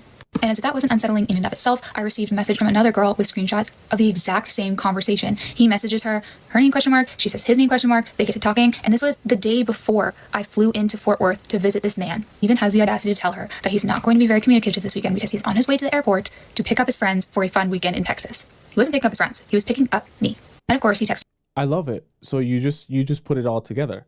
Friends is always a girl. Basically always a girl. It's you almost never a guy. Because if he's using friends to refer to you, you think he's not using friends when he's talking to, or using girls when he's talking to you about other friends, right? So that just lets you know every time you heard the word "I'm going out with my friends," now you know what it was really about. Her on Sunday. He texted her at 2:45 p.m. 15 minutes after he dropped me off at the airport, and he wasn't even home yet. And that was just 2 of the girls that reached out to me, and I'm so confident that there were others, including this absolutely gorgeous girl who stitched one of my videos saying that she was with this person on January 31st. She met him at the stockyards. It kind of sounded like he was alone from her story, but I'm not 100% sure. And he loves the stockyards. That he meet. Damn. Oh, God. He immediately wanted to talk about kids, family, getting married, that he was leaving, that his ex was cheating on him, like the whole nine, all the stuff that he has told me and all the dozens of other girls before. And up until this point, it's to my knowledge that this man has been with dozens of women. My personal theory was that it goes way beyond the dozens, and that was confirmed when I received this email. You can pause to read the whole thing, but basically this super amazing girl reaches out to me and tells me the story of how she met this person on Hinge of summer 2022 and how he paid for her friend's bill, how they hung out, how they talked about everything. He was super kind to her, super protective, and they went back to his apartment. And of course, this is all alleged. I take everything I've seen with a grain of salt. However, the details of this story really checked out and were parallel with my experience with this person. Starting with this line down here where she talks about how they walked into his apartment and the first thing he does is put a pair of clean sheets on the bed and he hands her his military sweats, his t-shirt, like it's muscle memory. I had a similar experience. I remember when we walked into his apartment the first time I was visiting him in Texas, the first thing he did was take his sheets out of the dryer and put them on his bed. He talked about how he had multiple sets of sheets and how he was always cleaning them. I didn't think much of it. I just thought, one, it was a polite thing to do because he was hosting me as a guest, and two, that maybe he was just like a clean freak or had like a touch of OCD. No, he's cleaning them sheets because the sheets have so much nut on them. He's nutting on the sheets every day. He's meeting a new girl every day, nutting on sheets every day, probably twice, sometimes twice a day. So them nasty sheets is going to give away the fact that if you come over to his place for the first time in a couple of months and there's nut on the bed, you're going to know something's going on. So, not to make fun of you, but like, that's probably why he's doing that, right? Thank you, Casey, for sharing your amazing story. Hopefully maybe we can have you on the show. My goal is to start getting some of these people with these crazy stories on the show so they can discuss their story and we can have conversation about it. But yeah, that's quite the scenario there. I won't say that all guys on Hinge are like that, but that's kind of the problem with meeting a guy on Hinge, is that if you meet him on Hinge, then he likes to meet girls on Hinge. So when things are going rocky in your relationship, where do you think's the first place he's going to run to? Hinge. When you guys stop talking for a little bit, rather than fixing it, where do you think he's going to go to? Hinge. While you guys are dating and you guys are, even things are going well and you're on the first or second date, or you're even down the road, where do you think he might still be wanting to meet people or still talking to people on the side? Hinge. So it's crazy how the app that was supposed to be, or not just Hinge, but Tinder, Bumble, wherever. But it's crazy how the dating app that was supposed to be a tool for you to meet the person that you want to meet, when you finally become serious with them, that can actually become the thing that's like pulling you apart or preventing you from being in a good, a positive, healthy relationship with that person. Because I'll be honest with you, sometimes you might meet guys and you might not realize they have even a dating app addiction, a swiping addiction to swiping and meeting a new girl all the time. I'm telling you, it happens a lot with guys. All right, chat. Let's hop into our next segment. I know that was really long, but honestly, Casey, she told a good story. She wasn't boring here. That was very interesting, very detailed. Let's hop into our next segment here, chat. For those of you who know what time it is, okay, I want you to spam it up in the chat if you know what time it is. For those of you who are new here, you're in for quite a treat, okay? Don't look at your clock. Don't look at your watch. Don't look at your phone. Don't look nowhere else in your entire home. It's an amazing time. It's a special time. It's a time where you're going to laugh and you're going to cry. Loud or quiet, chat.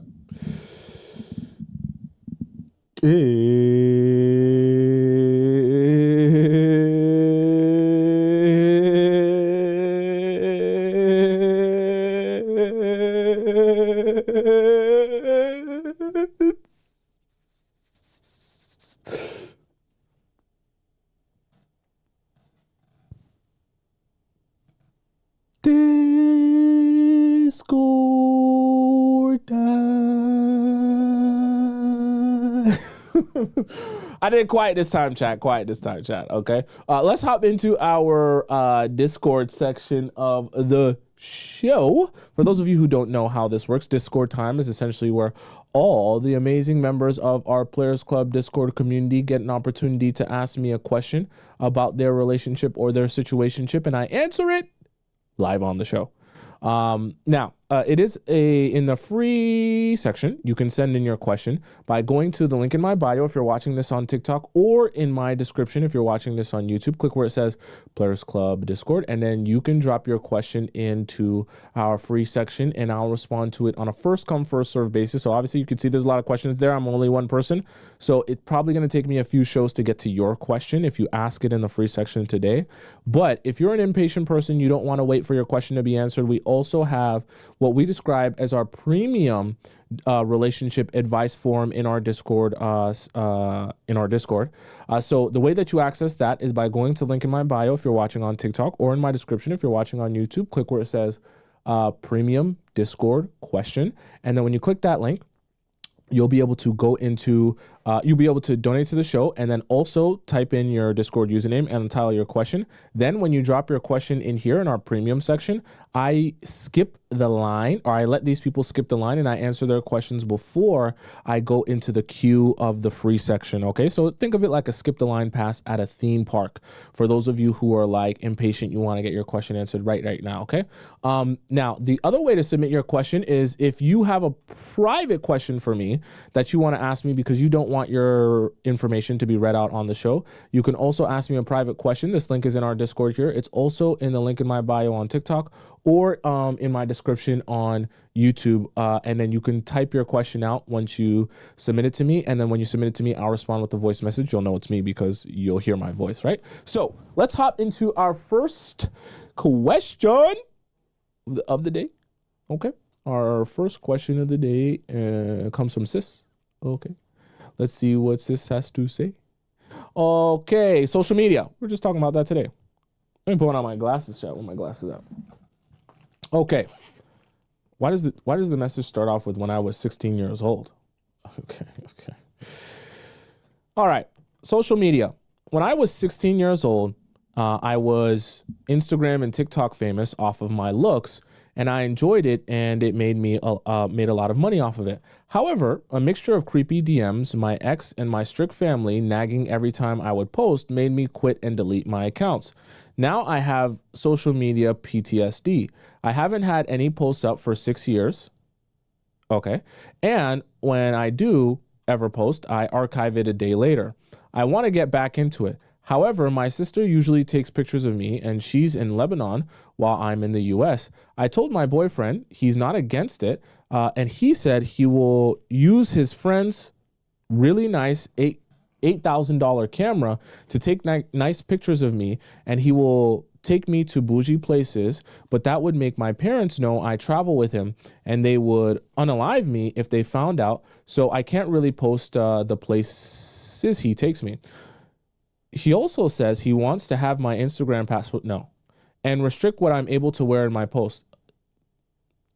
Okay, if you guys can agree on what you want to wear versus what he thinks is appropriate, then you also have misalignment there, because you guys should be on the same page about that. I don't think that there's anything wrong with him feeling like, hey, certain things that you might wear might make me uncomfortable, but I feel like you should also genuinely within your heart feel the same way towards that ideology that like, hey, I'm not going to dress, super crazy or anything inappropriate, but I definitely still want to wear things that I feel good in and look sexy in. If there's a balance there where both of you guys agree on that, then that's fine. But if you feel like, hey, he shouldn't have any say over what I wear or how I dress or what I do, and he feels like he should be restricting you, then there's a problem there. You guys aren't in alignment there, right? The Instagram password thing is too much, though. In person, he doesn't complain about my style. He says he likes it a lot, but he prefers old money on me. So he probably is referring to a more moderate way of dressing. That's what I'm imagining he's trying to say. But in pictures, he doesn't want me wearing my style so men don't look at me pineapple-y. My usual style has a lot of clothes that show off my figure, like low-cut skirts, short dresses, crop tops, etc. I think I look good in old money too, but I like my style as well. However, he won't let me post anything, even if there's the tiniest bit of cleavage showing. He's very protective over me because when we were out, if he even leaves me for a second, so many men approach me and they give flirty signs when he's not looking, and some even come up to him and call me hot and congratulate him. He's beat up a few men over it. Okay, all right. That got me thinking, is it even worth it? I don't want to make him feel uncomfortable, and it does take a bunch of effort anyways. What do you mean? Do you think I should just continue staying a social media ghost and focus on med school? I was also thinking of starting a workout and food page because I can probably profit off it, but that would require me to show off my body, which my boyfriend would probably not be comfortable with. How would starting a food page require you to show off your body? A workout page, yeah. But a food page, that would not require you to start off. What are you doing? Cooking with Kaya? You don't have to do it like that. You can just do it, just focus on the cooking. He does already send me really good weekly allowances and buys me everything I want. So maybe I should just live off that and focus on med school. Well, I'll say, well, okay, you ask these questions sometimes as if you want me to tell you what should make you happy. And I can't do that because it's not my responsibility to tell you what you should or shouldn't be comfortable with. From the standpoint of like, do you feel like you really want to take pictures of yourself, look good, wear your low-cut skirts, wear your crop tops? If that's something you really want to do, then allow yourself to do it. I'm not going to tell you what you should or shouldn't do. But if you feel like, he has a point, maybe I shouldn't dress so super crazy, maybe I can post, but it just is not going to be in certain types of outfits, then you guys can come to an understanding and a compromise. But like, I can't tell you what you should or shouldn't be okay with. If that works for you and the way that he wants to go about things works for you, then let it work for you. If you feel like the change he wants you to make is just not you, then be honest about that and speak up for yourself. You know what I mean? I have one more question. Remember the first month of dating, he would send Instagram reels of naked females and say, I'd still hit about one. He realized it was wrong on his own and never did it again for 7 months. However, I wanted to ask you, do you think he will still be loyal from now on? He rejected so many, I think you meant say, this is SM, so many girls and never responded to any since we started dating. So I'm not talking about that type of loyal. I'm talking about loyal in the mind. He wanted to prove to me that he wasn't actually attracted to those females and just sent them out of habit. So we did an experiment where we pulled out pictures of me versus those.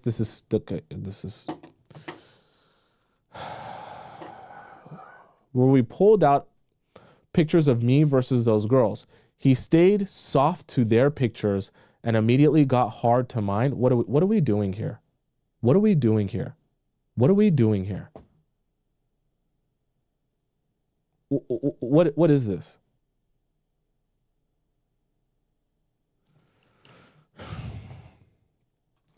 Do you think I should believe him then, or is there some sort of trick men can do with their peepees?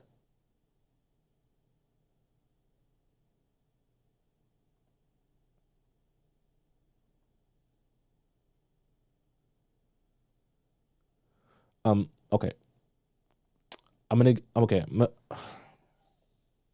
I wasn't expecting this type of question. Let me have a real conversation with you. The reality of it is, whether it's you, whether it's Jennifer Lopez, Angelina Jolie, whether it's Beyonce, whoever it is, okay? In relationships with real human beings, the reality of it is, when your partner starts dating you, they do not lose the ability to be attracted to other human beings. Okay, I know it's hard to accept. Oh my God, I can't believe it. My partner would ever look at someone and think they're actually attractive. That's real life. Okay. When we grow up and we mature, we have to realize that just because our partner might find other people attractive, that doesn't mean that they're going to act on it. And it's actually perfectly okay and normal for them to go out into the world and still be able to recognize that other people are attractive even though they're dating and with us. Okay? There's nothing wrong with that. It's not a crime.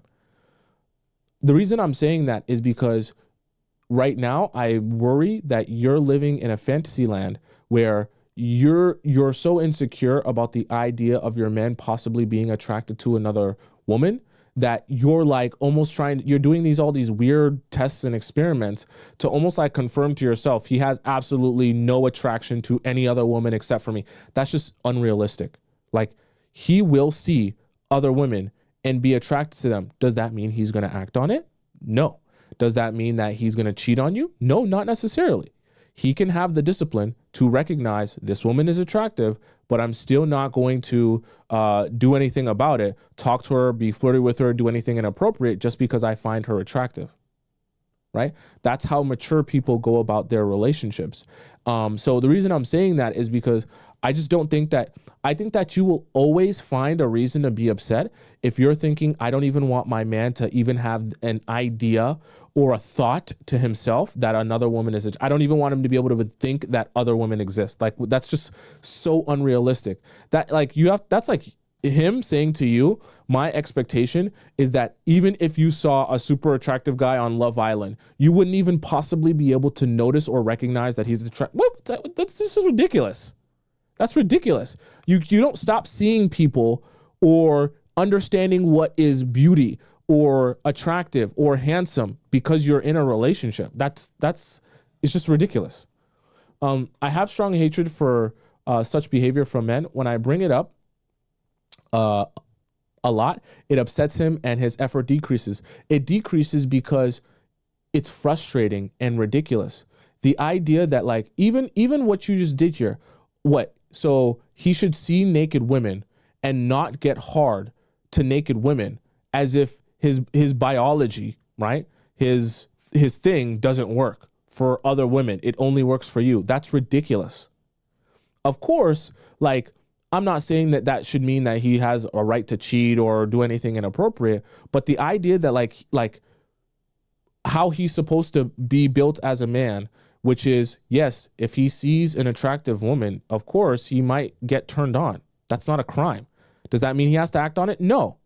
You might see an attractive man and you might like the way a guy looks or the way the guy dresses or whatever the case may be. Does that mean you act on it? No.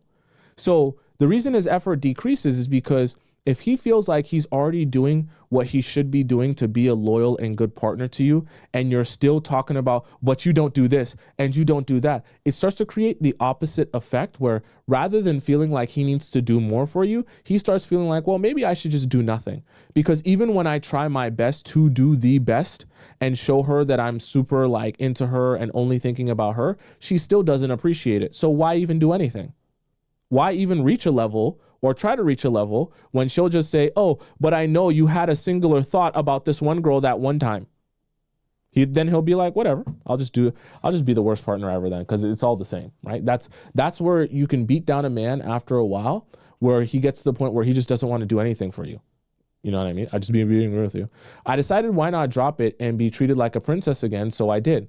However, I want to live in peace so that he won't do it again. He thanks me that I made him realize how desperate and gross that behavior was, and reminds me that he stopped on his own because he realized what he was doing was wrong. He thanks me for making him a better man. I just wanted to ask if it's likely he will do this again or not. I can't speak on that because what you're asking me is like, will someone make a mistake in the relationship? There's no guarantees there. You're never going to go into a relationship, 100% guaranteed this person will never step out on me. 100% a guarantee this person will never cheat on me. Whether you're a guy or a girl, that's not a realistic way to go about the relationship. You just have to understand, I'm going to do my part to be the best partner that I can, and also set boundaries and also make sure there's open communication in my relationship. If my partner chooses to step out, do something inappropriate, do something behind my back, I'll eventually find out, at which point I'll adjust based on my new future information and situation. You can't waste a bunch of time and energy thinking about what if this happens one time in the future, hypothetically. It doesn't help you in any capacity. I don't know how rich he is or what? I don't care how rich he is or how much I love him. I don't tolerate that behavior.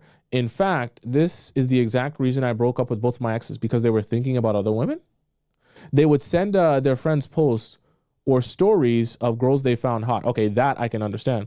Both of them literally followed me to the US, spent all their family's money to go to my college, would work all day to get me stuff, ask me for things, so long until I said yes, would cry to tell me their deepest secrets, and still did all of that.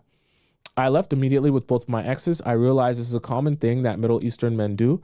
I just don't understand why they would put in that much effort just to lose me over something silly.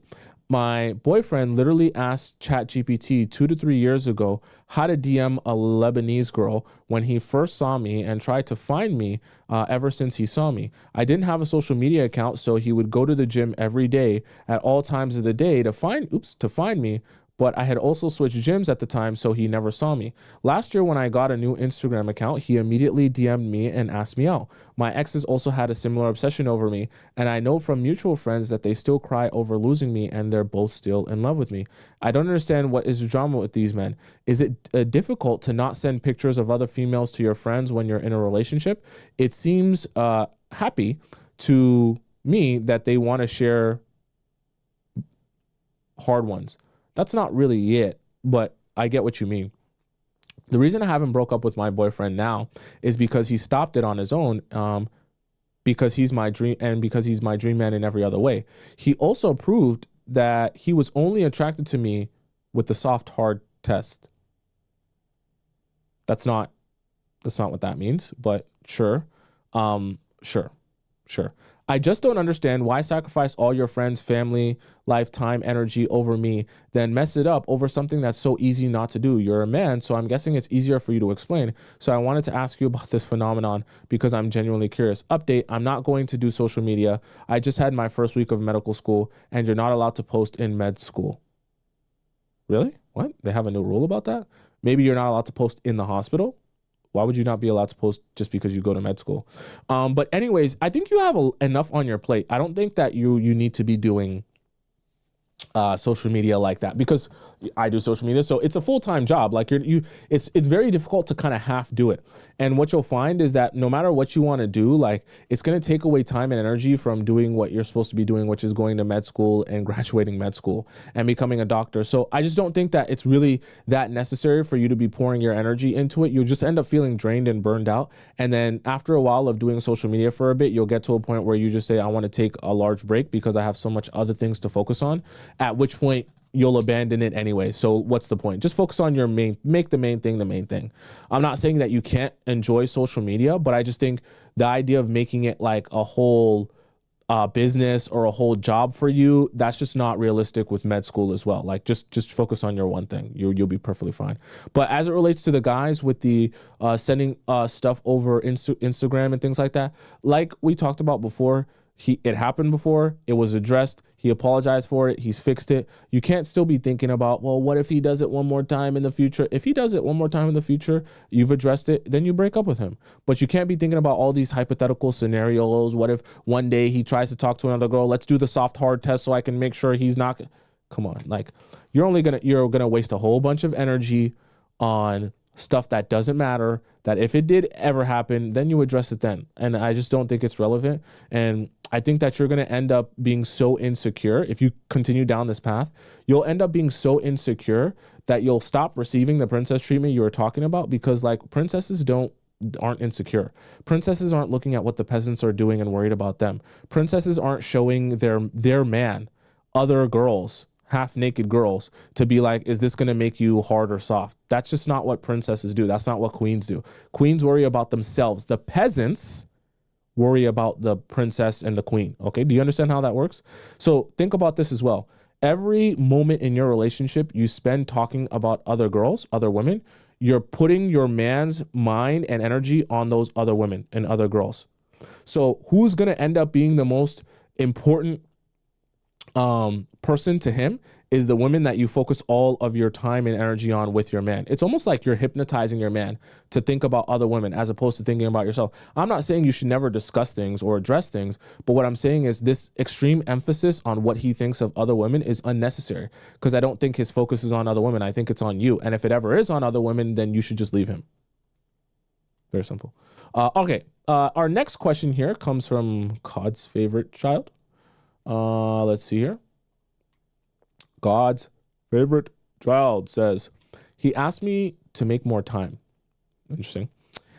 Hi, Tommy. Thank you for answering my question last time. We finally met after he pulled away and wanted to make things right. We had a lot of fun times and catched up on conversations. He tried to kiss me a lot of the time, but I was acting cute and cold at the same time and didn't let him kiss me. He understood why, and he didn't stop pursuing for the kiss. Eventually, after dinner, we got back to a comfortability with each other, and I was still being playful and not letting him kiss me. We were being playful for a bit, and eventually he did kiss me a little bit on the lips, not making out. At the end of the date, he said he wanted to talk to me about me and him and how we were moving things forward. He said he felt like I am too busy and he rarely gets a chance to meet me or see me. Okay, so then why doesn't he just ask to go on more dates? He asked me to make more time for him and think about his request, seeing him 2 to 3 times a week so we can proceed with the relationship going forward. He understood every time we meet, we always do our best to make the best out of it, and he couldn't get enough of me. But in my head, I felt like if he wanted to see me more, couldn't he just come to my house and see my face? What? But I hope you didn't say that. Why would you say come to my house? But as I previously explained, he is an entrepreneur and he has a very busy life too. But most of the time we make time for each other as well as set up a date. My questions are, one, he told me that he told me to think about making more time for each other and tell him what I think when we meet next. We are meeting tomorrow. He suggested that I should come to his place 2 times and he can come to my house 1 or 2 times a week. However, I live with my Asian parents, so we are very limited in terms of physical touch and intimacy. What should I do? How often should I see him? Bear in mind, we have been dating for 6 months now, only 6 to 7 dates throughout, as we are both very busy. He also said that he wants to hear from me and see if I can make more time for 2 of us to meet, because if I cannot make more time and both of us continue to be this busy, he said he wouldn't want to waste my time. And I felt like he was 1 step ahead of me for showing he's willing to walk away. What should I do? Okay, so here you do nothing. You do nothing, and you're not going to go to his house. He's also like, I also don't think that you don't need to be at each other's house. No reason. Right now, you've only been on 6 to 7 dates in 6 months. So that's 1 date a month. You guys aren't even really in like you're not even that close yet. So when I say do nothing, what I mean is that if he wants to see you more, he can ask you out on more dates. Very simple concept. I don't even want you to say that. Okay, don't even respond to that. Just say, oh, you want to see me more? Oh, okay, that's interesting. Yeah, I understand what you mean. Sometimes, gonna sound weird, with men, what you have to do is you have to make them feel heard in some scenarios, make them feel understood, like you're actually taking in what they're saying, and then proceed to do nothing. Just keep doing the same thing. And just play dumb. If he addresses it again, play dumb. Not every scenario, that's what you need to do. But in a scenario like this, where he's saying, basically what he's saying, long story short, is I want you to start putting more effort into, I want you to come to me. I want you to reach out to me. I want you to text me more. I want you to ask me to hang out. I want you to be more available to me. All of these things for me. That's what he's basically asking. I want you, oh, haha, that's funny. That's okay. Yeah, I get it. That makes sense. And do nothing. Because what should be happening is if he wants to see you, if he knows that I hate not being able to see her. Oh, this is too much time in between. I want to see her more. Then he better figure out how to ask you out on more dates so he can see you more frequently. If he can't get his wheels turning to figure out how to do that, then he won't get to see you. And if that's a problem for him, then he can deal with that himself. Okay? You have to kind of adopt the mentality. The men need to be problem solvers as it relates to you and their pursuit of you. He wants more of your time. He better ask for it, or he better figure out a way to make it more convenient for you so that he can get more of your time, right? And get his wheels turning that way. If he really because this is the great part. about not saying anything, not doing anything, and letting the men come to you and bring things to you. He's the one that brought to you, I want to see you more. So he's the one that needs to figure out how to see you more. When you do nothing, you have no responsibility here. You're not the one that asked to see him more. He wants to see more of your face. So you want to see more of my face? You better figure out how to do that. And if you're going to figure out how to do that, it's got to be in a way that works for me. I'm not coming to your house. Better figure out a different way. Too sad. You want to cry about it? That's too bad. I'm not coming to your house. You're not coming to my house. My parents are home. Figure out something else. You're desperate to see me. If that doesn't work for you, okay, I have no problem with that. I'll move on with my life. If you are so desperate to see me, you need to be with me, you need to spend time with me, you can figure out a way to see me that's not at your house and is not at mine. And you just leave it there. I'm not even saying, don't even say that. You just say no, you just deny these other hangouts, and he better figure out if he wants to figure it out. Number 2, how to pressure him. You don't pressure a guy. You don't pressure a guy. That's number 1. That he needs to make a move and commit to me. I can tell he's very intentional with me and getting serious, but I'm getting a little anxious as I don't know when he's going to make us official. You don't pressure a guy at all. Never. If you get to a point where you feel like, okay, we've been seeing each other for a year and we're still not going anywhere, then you break up with him and end the relationship. You never pressure a guy. You never beg for more time. You never beg for more attention. You never beg for him to take you more seriously or take this relationship. You let him do exactly what he feels is best to do. If he feels he's not ready to commit to you or talk about commitment or talk about taking it to the next level, let him be there mentally and spiritually. Recognize that as the truth, accept that as the truth, and then move accordingly. If you feel the need to end the relationship because it's being strung along for too long, then end the relationship. But you do not pressure a man, because you will regret it either way. If you pressure him and he denies you, you'll feel like an idiot. If you pressure him and he capitulates, he's like, okay, sure, we can be together. We'll start dating now. We'll be boyfriend and girlfriend. Later on the line, when you try to hold him accountable for doing you wrong or disrespecting you, he'll say, we're not even here because of me. I'm here and I did this because that's what you wanted and I didn't want to upset you, right? I'm dating you now because you wanted to date and I just didn't want you to be upset anymore. I just wanted to shut you up. I promise you, he'll blame it on you for pressuring him into getting into this relationship down the line when he starts bringing up how he's unhappy or how things aren't working out for him. Don't do it. Don't waste your time or energy doing that with a man, okay? Let's go on to our next couple of questions here. Definitely got lots of these free questions here, okay? So, first things first. Just? Did we do just this? No, I don't think we did this one. Dating medical school. Okay. We got a lot of med school students here. Maybe I'd be attracting a lot of the med school students. That's interesting. Hi, Tomisin. I'm 23 in med school. There is a guy in my med school that I think has interest in me. He is in the same Christian medical student organization as me. Damn, that's okay. That's quite interesting. It's a Christian medical student organization, very niche. As me, and was flirting with me and talking with me as I walked into the library and he walked into class. But this got me thinking, I would totally love to date a medical student or a resident, since I know they will understand my time constraints with studying, etc. And they would at least make as much money as me and hopefully even a little bit more. But if I were to date this guy or any other men, I'm not really sure how it would work because of their finances. What? Excuse me. In my ideal world, I wouldn't pay for the first date or any date if possible. And I would want my boyfriend to do romantic gestures like buy me flowers every once in a while. That's nothing wrong with that. But I fear that if I date a med school student, they might not have the finances and not try to do such things either as an excuse or as a real reason. I still want this and deserve to feel romanced by my partner, but I also don't want to come off as crazy or unreasonable. What do you suggest? How will I be able to see genuine effort with maybe some financial constraint versus men using that as an excuse? Well, okay, if you're dating men in medical school though, let me finish your question first.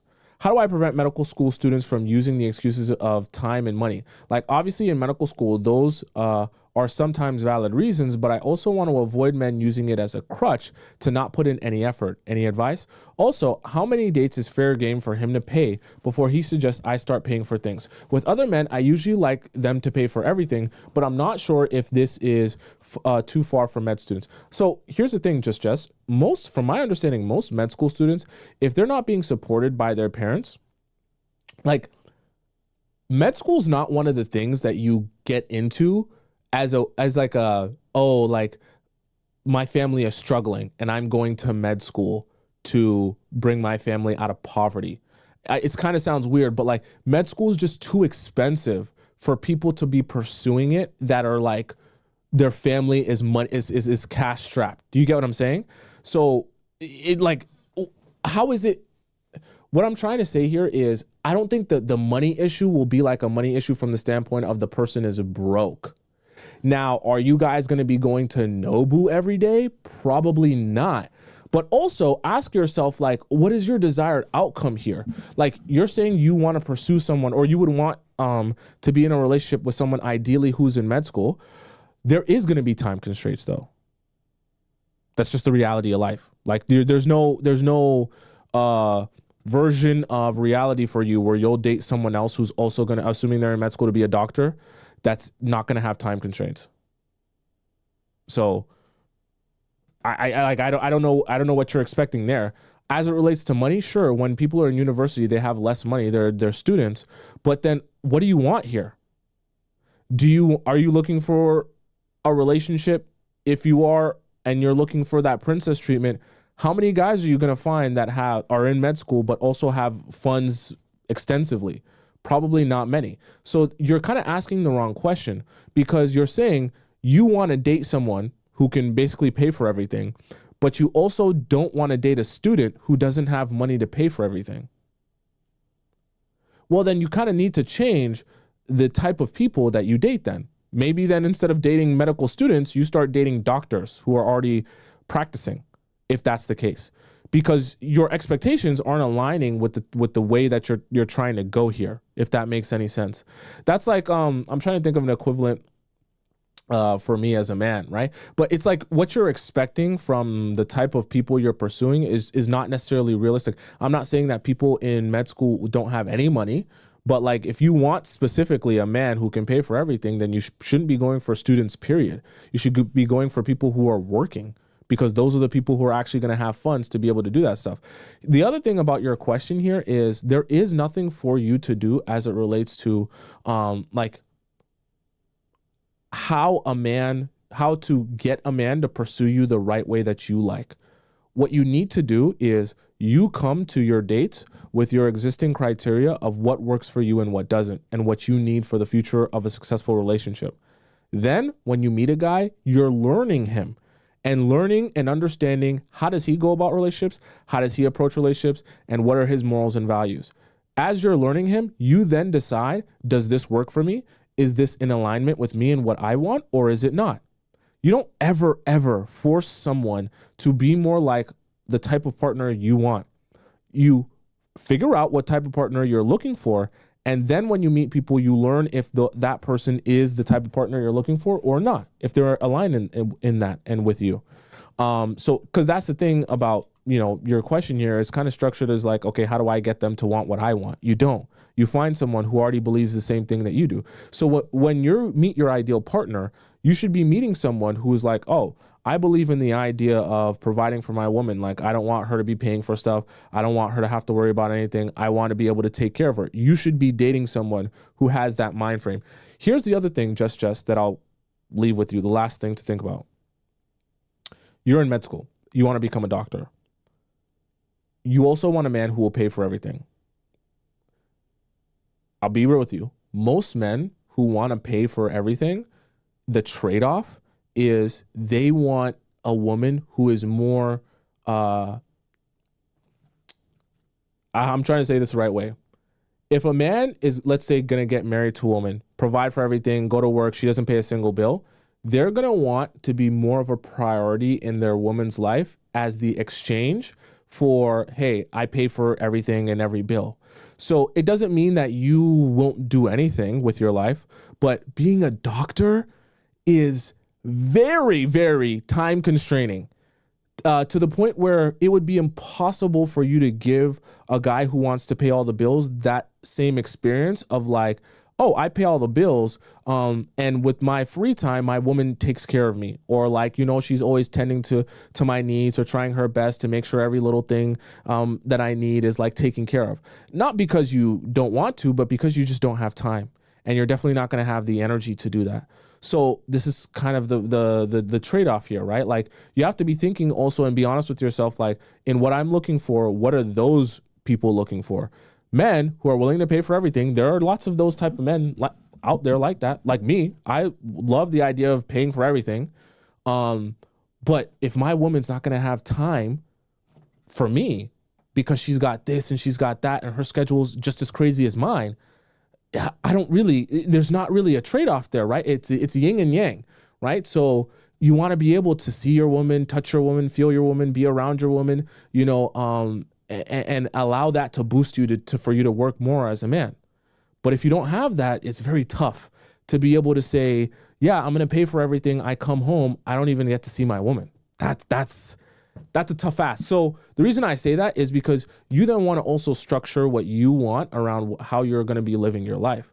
It's possible to live in a household where there's 2 doctors, but those are very tight schedules, right? Not that it's not possible. It's just, you also have to be asking yourself those very real and honest questions, right?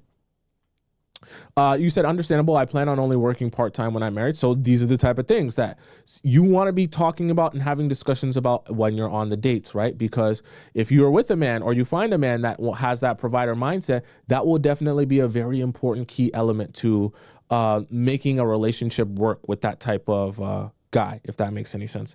Aline says the Huxtables are an exception to this. The Huxtables are a fictional family created for your entertainment. That isn't necessarily a representation of real life. So just put that out there. All right, let's go on to our next question here. Syracuse, right? Dazed and confused, needing advice desperately. Okay. Syracuse says, I'm 28, single, caught feelings for my 24-year-old coworker. Don't judge. I'm not judging. We both work at this company in DEC, work from home. Where is DEC? Okay, work from home. First few weeks, he started striking up conversations about things we have in common. How? Over Slack? Okay. Then, if anything happened at work, he'd check in with me, offer to have calls and FaceTimes to let me vent. Yeah. We almost immediately connected and chatted like close friends. We talked about past relationships, goals. I started to catch feelings. One day, he asked me about my age after telling me his, so I thought that was the end of it. Wait, did we have this? I think I answered this. I think I answered this. Let me see. Sorry if you catch feelings.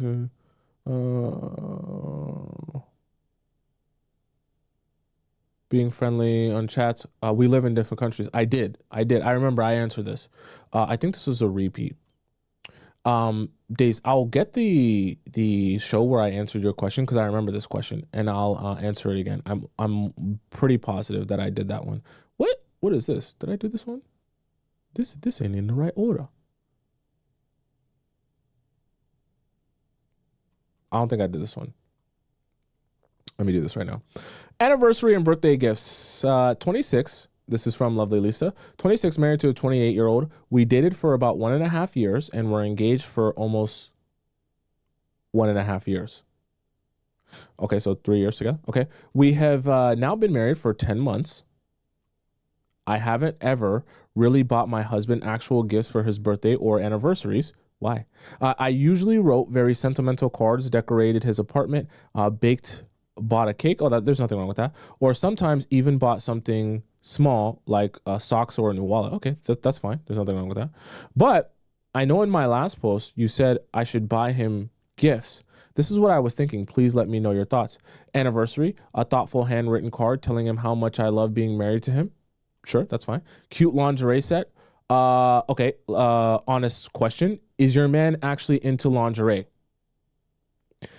Some men, I'll be honest with you, are not into lingerie. Not that they think it's nasty or disgusting, but some men, lingerie is just not their thing. They would rather see you in something else. Everyone's a little bit different. So is that what he likes? If that's what he likes, then for sure that's a present. If it's not, then yeah. Vibrating panties. Another question. Is your man on that freaked out level? Because you might get him vibrating panties and he might be scared. Okay, he might be like, what are you doing? I don't know about this, right? Is that the freak level he's on? If that is so, then this will be a nice gift. If it's not, it's not gonna work how you think it's gonna work. Personalized hoodies that have our names on it, favorite Bible verse, and wedding date. That's quite the contrast. The vibrating panties and a Bible verse. Interesting. Okay. Birthday. Some hookahs.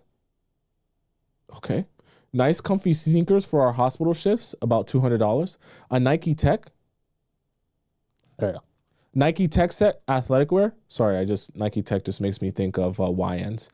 Custom golf shirts with our new last name. Okay, that could be cute. I think that's a cool one. Custom pickleball paddles. Does he like pickleball? Custom golf balls. If he golfs a lot, that would be a good one. Okay. Someone said vibrating panties for the guy to wear. No, for her. For context, he's really into golf. Pickleball, tennis, nerdy things. Those aren't nerdy. I could also buy him a new golf club set, but they're very expensive. And you could buy him, I believe though, you can buy him one club. You don't have to buy him a whole set. So you could just buy him like a putting, I don't know about golf, putting or a driving club, right? Just one. That's less expensive, right? Always buy them for future birthday, anniversary gifts. What do you think? Are these good gifts or is it a little bit too much? No, I think a lot of these are good. I might purchase him a set of golf clubs, though that's too much for his birthday, but I don't know if that'd be doing too much and I need to save quite a bit. I would say no, also because with golf clubs, I do know different brands make golf clubs a little bit differently, and he might have an affection for a specific golf club brand.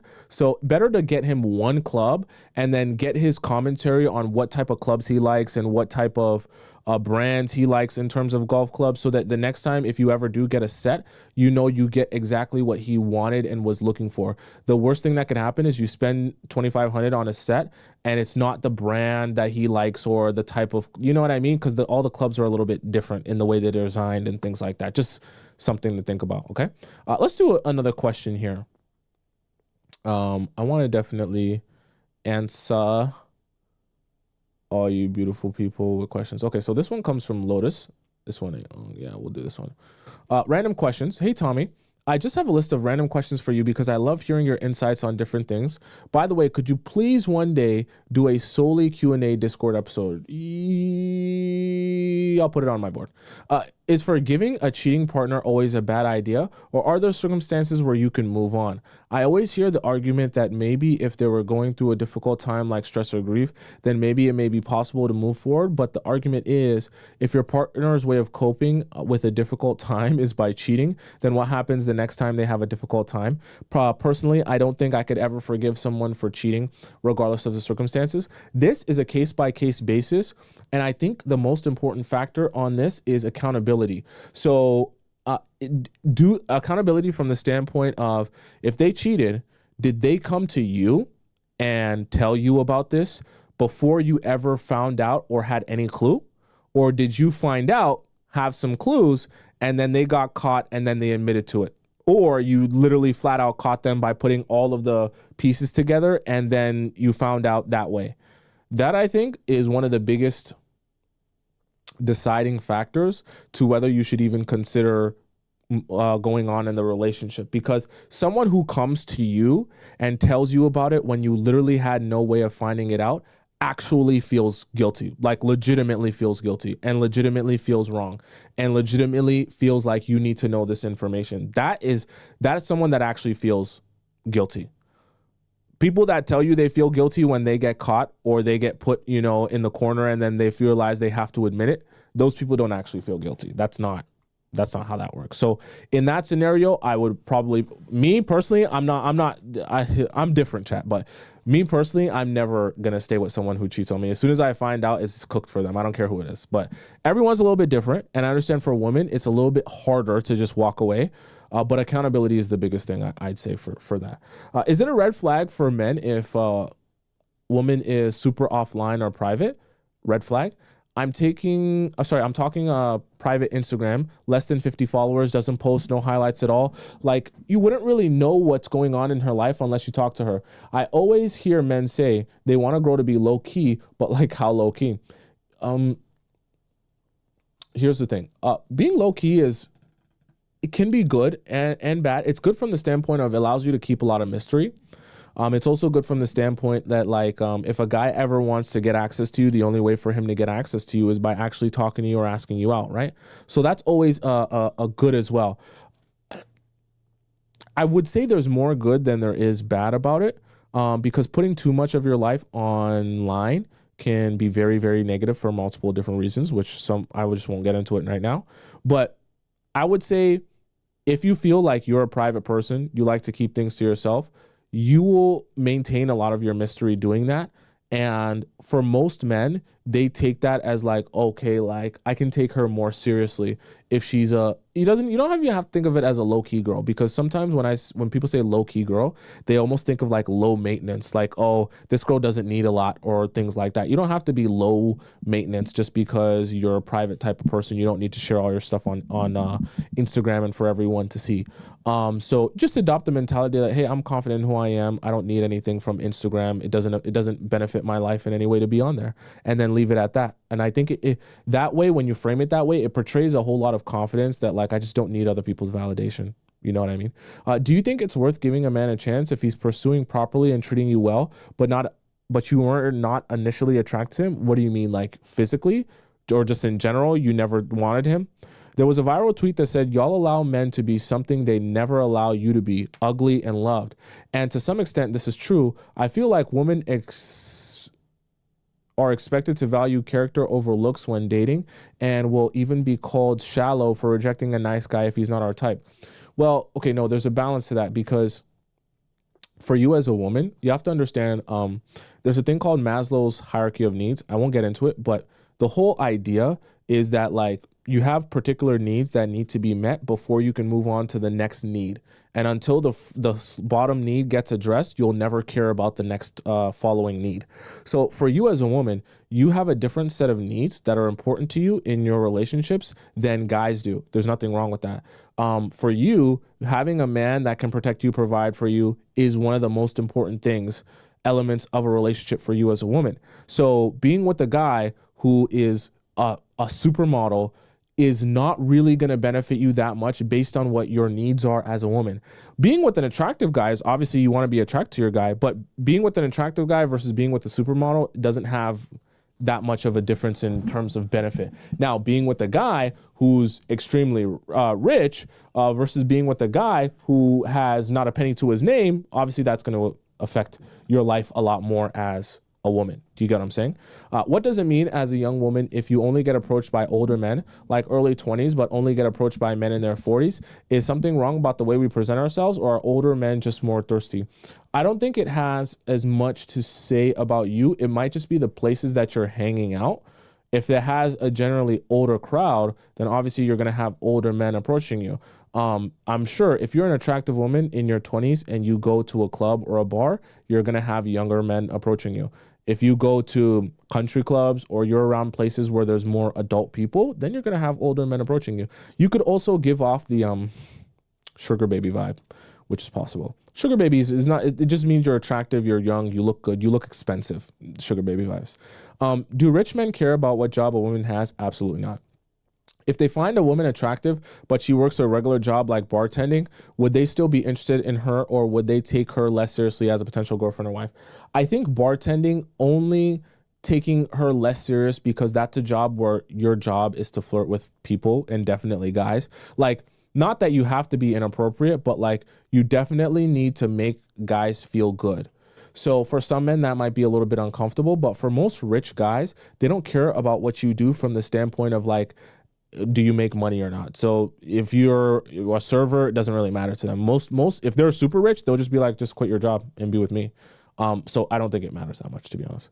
You said that telling men what we're looking for when dating works against our favor because they already expect what we'll say and just embody what we're looking for to get what they want. What answers can we give that is broad but doesn't make us sound like we're unsure or unserious? I feel like I'm just looking for a genuine connection is so cheesy and Love Islandy. No, you can say things. So you can say things that sound specific but really are pretty vague. So you can say things like, I'm looking for someone who is serious about building a life together. I'm looking for someone who knows what they want and knows what direction that they want to go to. I'm looking for someone who is serious about dating. I'm just saying random stuff that just doesn't really mean anything. Just throw up a word salad. All I want you to not do is don't give them like ultra specifics of like, you as women, right? You have your own princess fairy tale story of like the dream date you could go on, that the guy would get you a red dress and he'd have it laid out for you, and he'd get you, a red roses that are your favorite, and he'd have them laid out, and he'd take you to this exact spot, and he'd say these things, and he'd dress like this, and you guys would be under the stars. That's the type of information I don't want you to give to guys. Those ultra specific dream scenarios, because then it allows guys to literally do exactly that, and then you feel like he's your perfect man. That's what I don't want you to give. You can give the super vague stuff that you hear on Love Island. I know it sounds cheesy and corny and generic. That's the point, though. He won't really have anything to go off of, and he'll be forced to just be himself, as opposed to you giving him that exact playbook for your perfect man, and then he can easily become that, right? Does that make sense? Someone said you give them the blueprint. Exactly. Okay, chat. That is the show for today. For those, we had a long show. Today. I gave you guys a lot of show today. For those of you who want to ask me a question, you can do that through the free section, through the premium section in our Discord, or through the private section in our Discord. For those of you who want to follow me on Instagram, my Instagram is just above my head on the top left corner of the screen. It's also in my description if you want to follow me on Instagram there. For those of you who want to rewatch the show that are on TikTok because you came late or you missed some points, you can always go above my head there, go to my Instagram and go to my YouTube page, and you'll be able to find the show along with all the other shows I've done since the beginning of time in the live section. When you go to my YouTube page, click live and then you'll see it there. Okay. I'm here every weekday, Monday and Thursday at 4 p.m. Eastern Standard Time. That's when I should be getting on. I'm usually a little bit late though. Okay.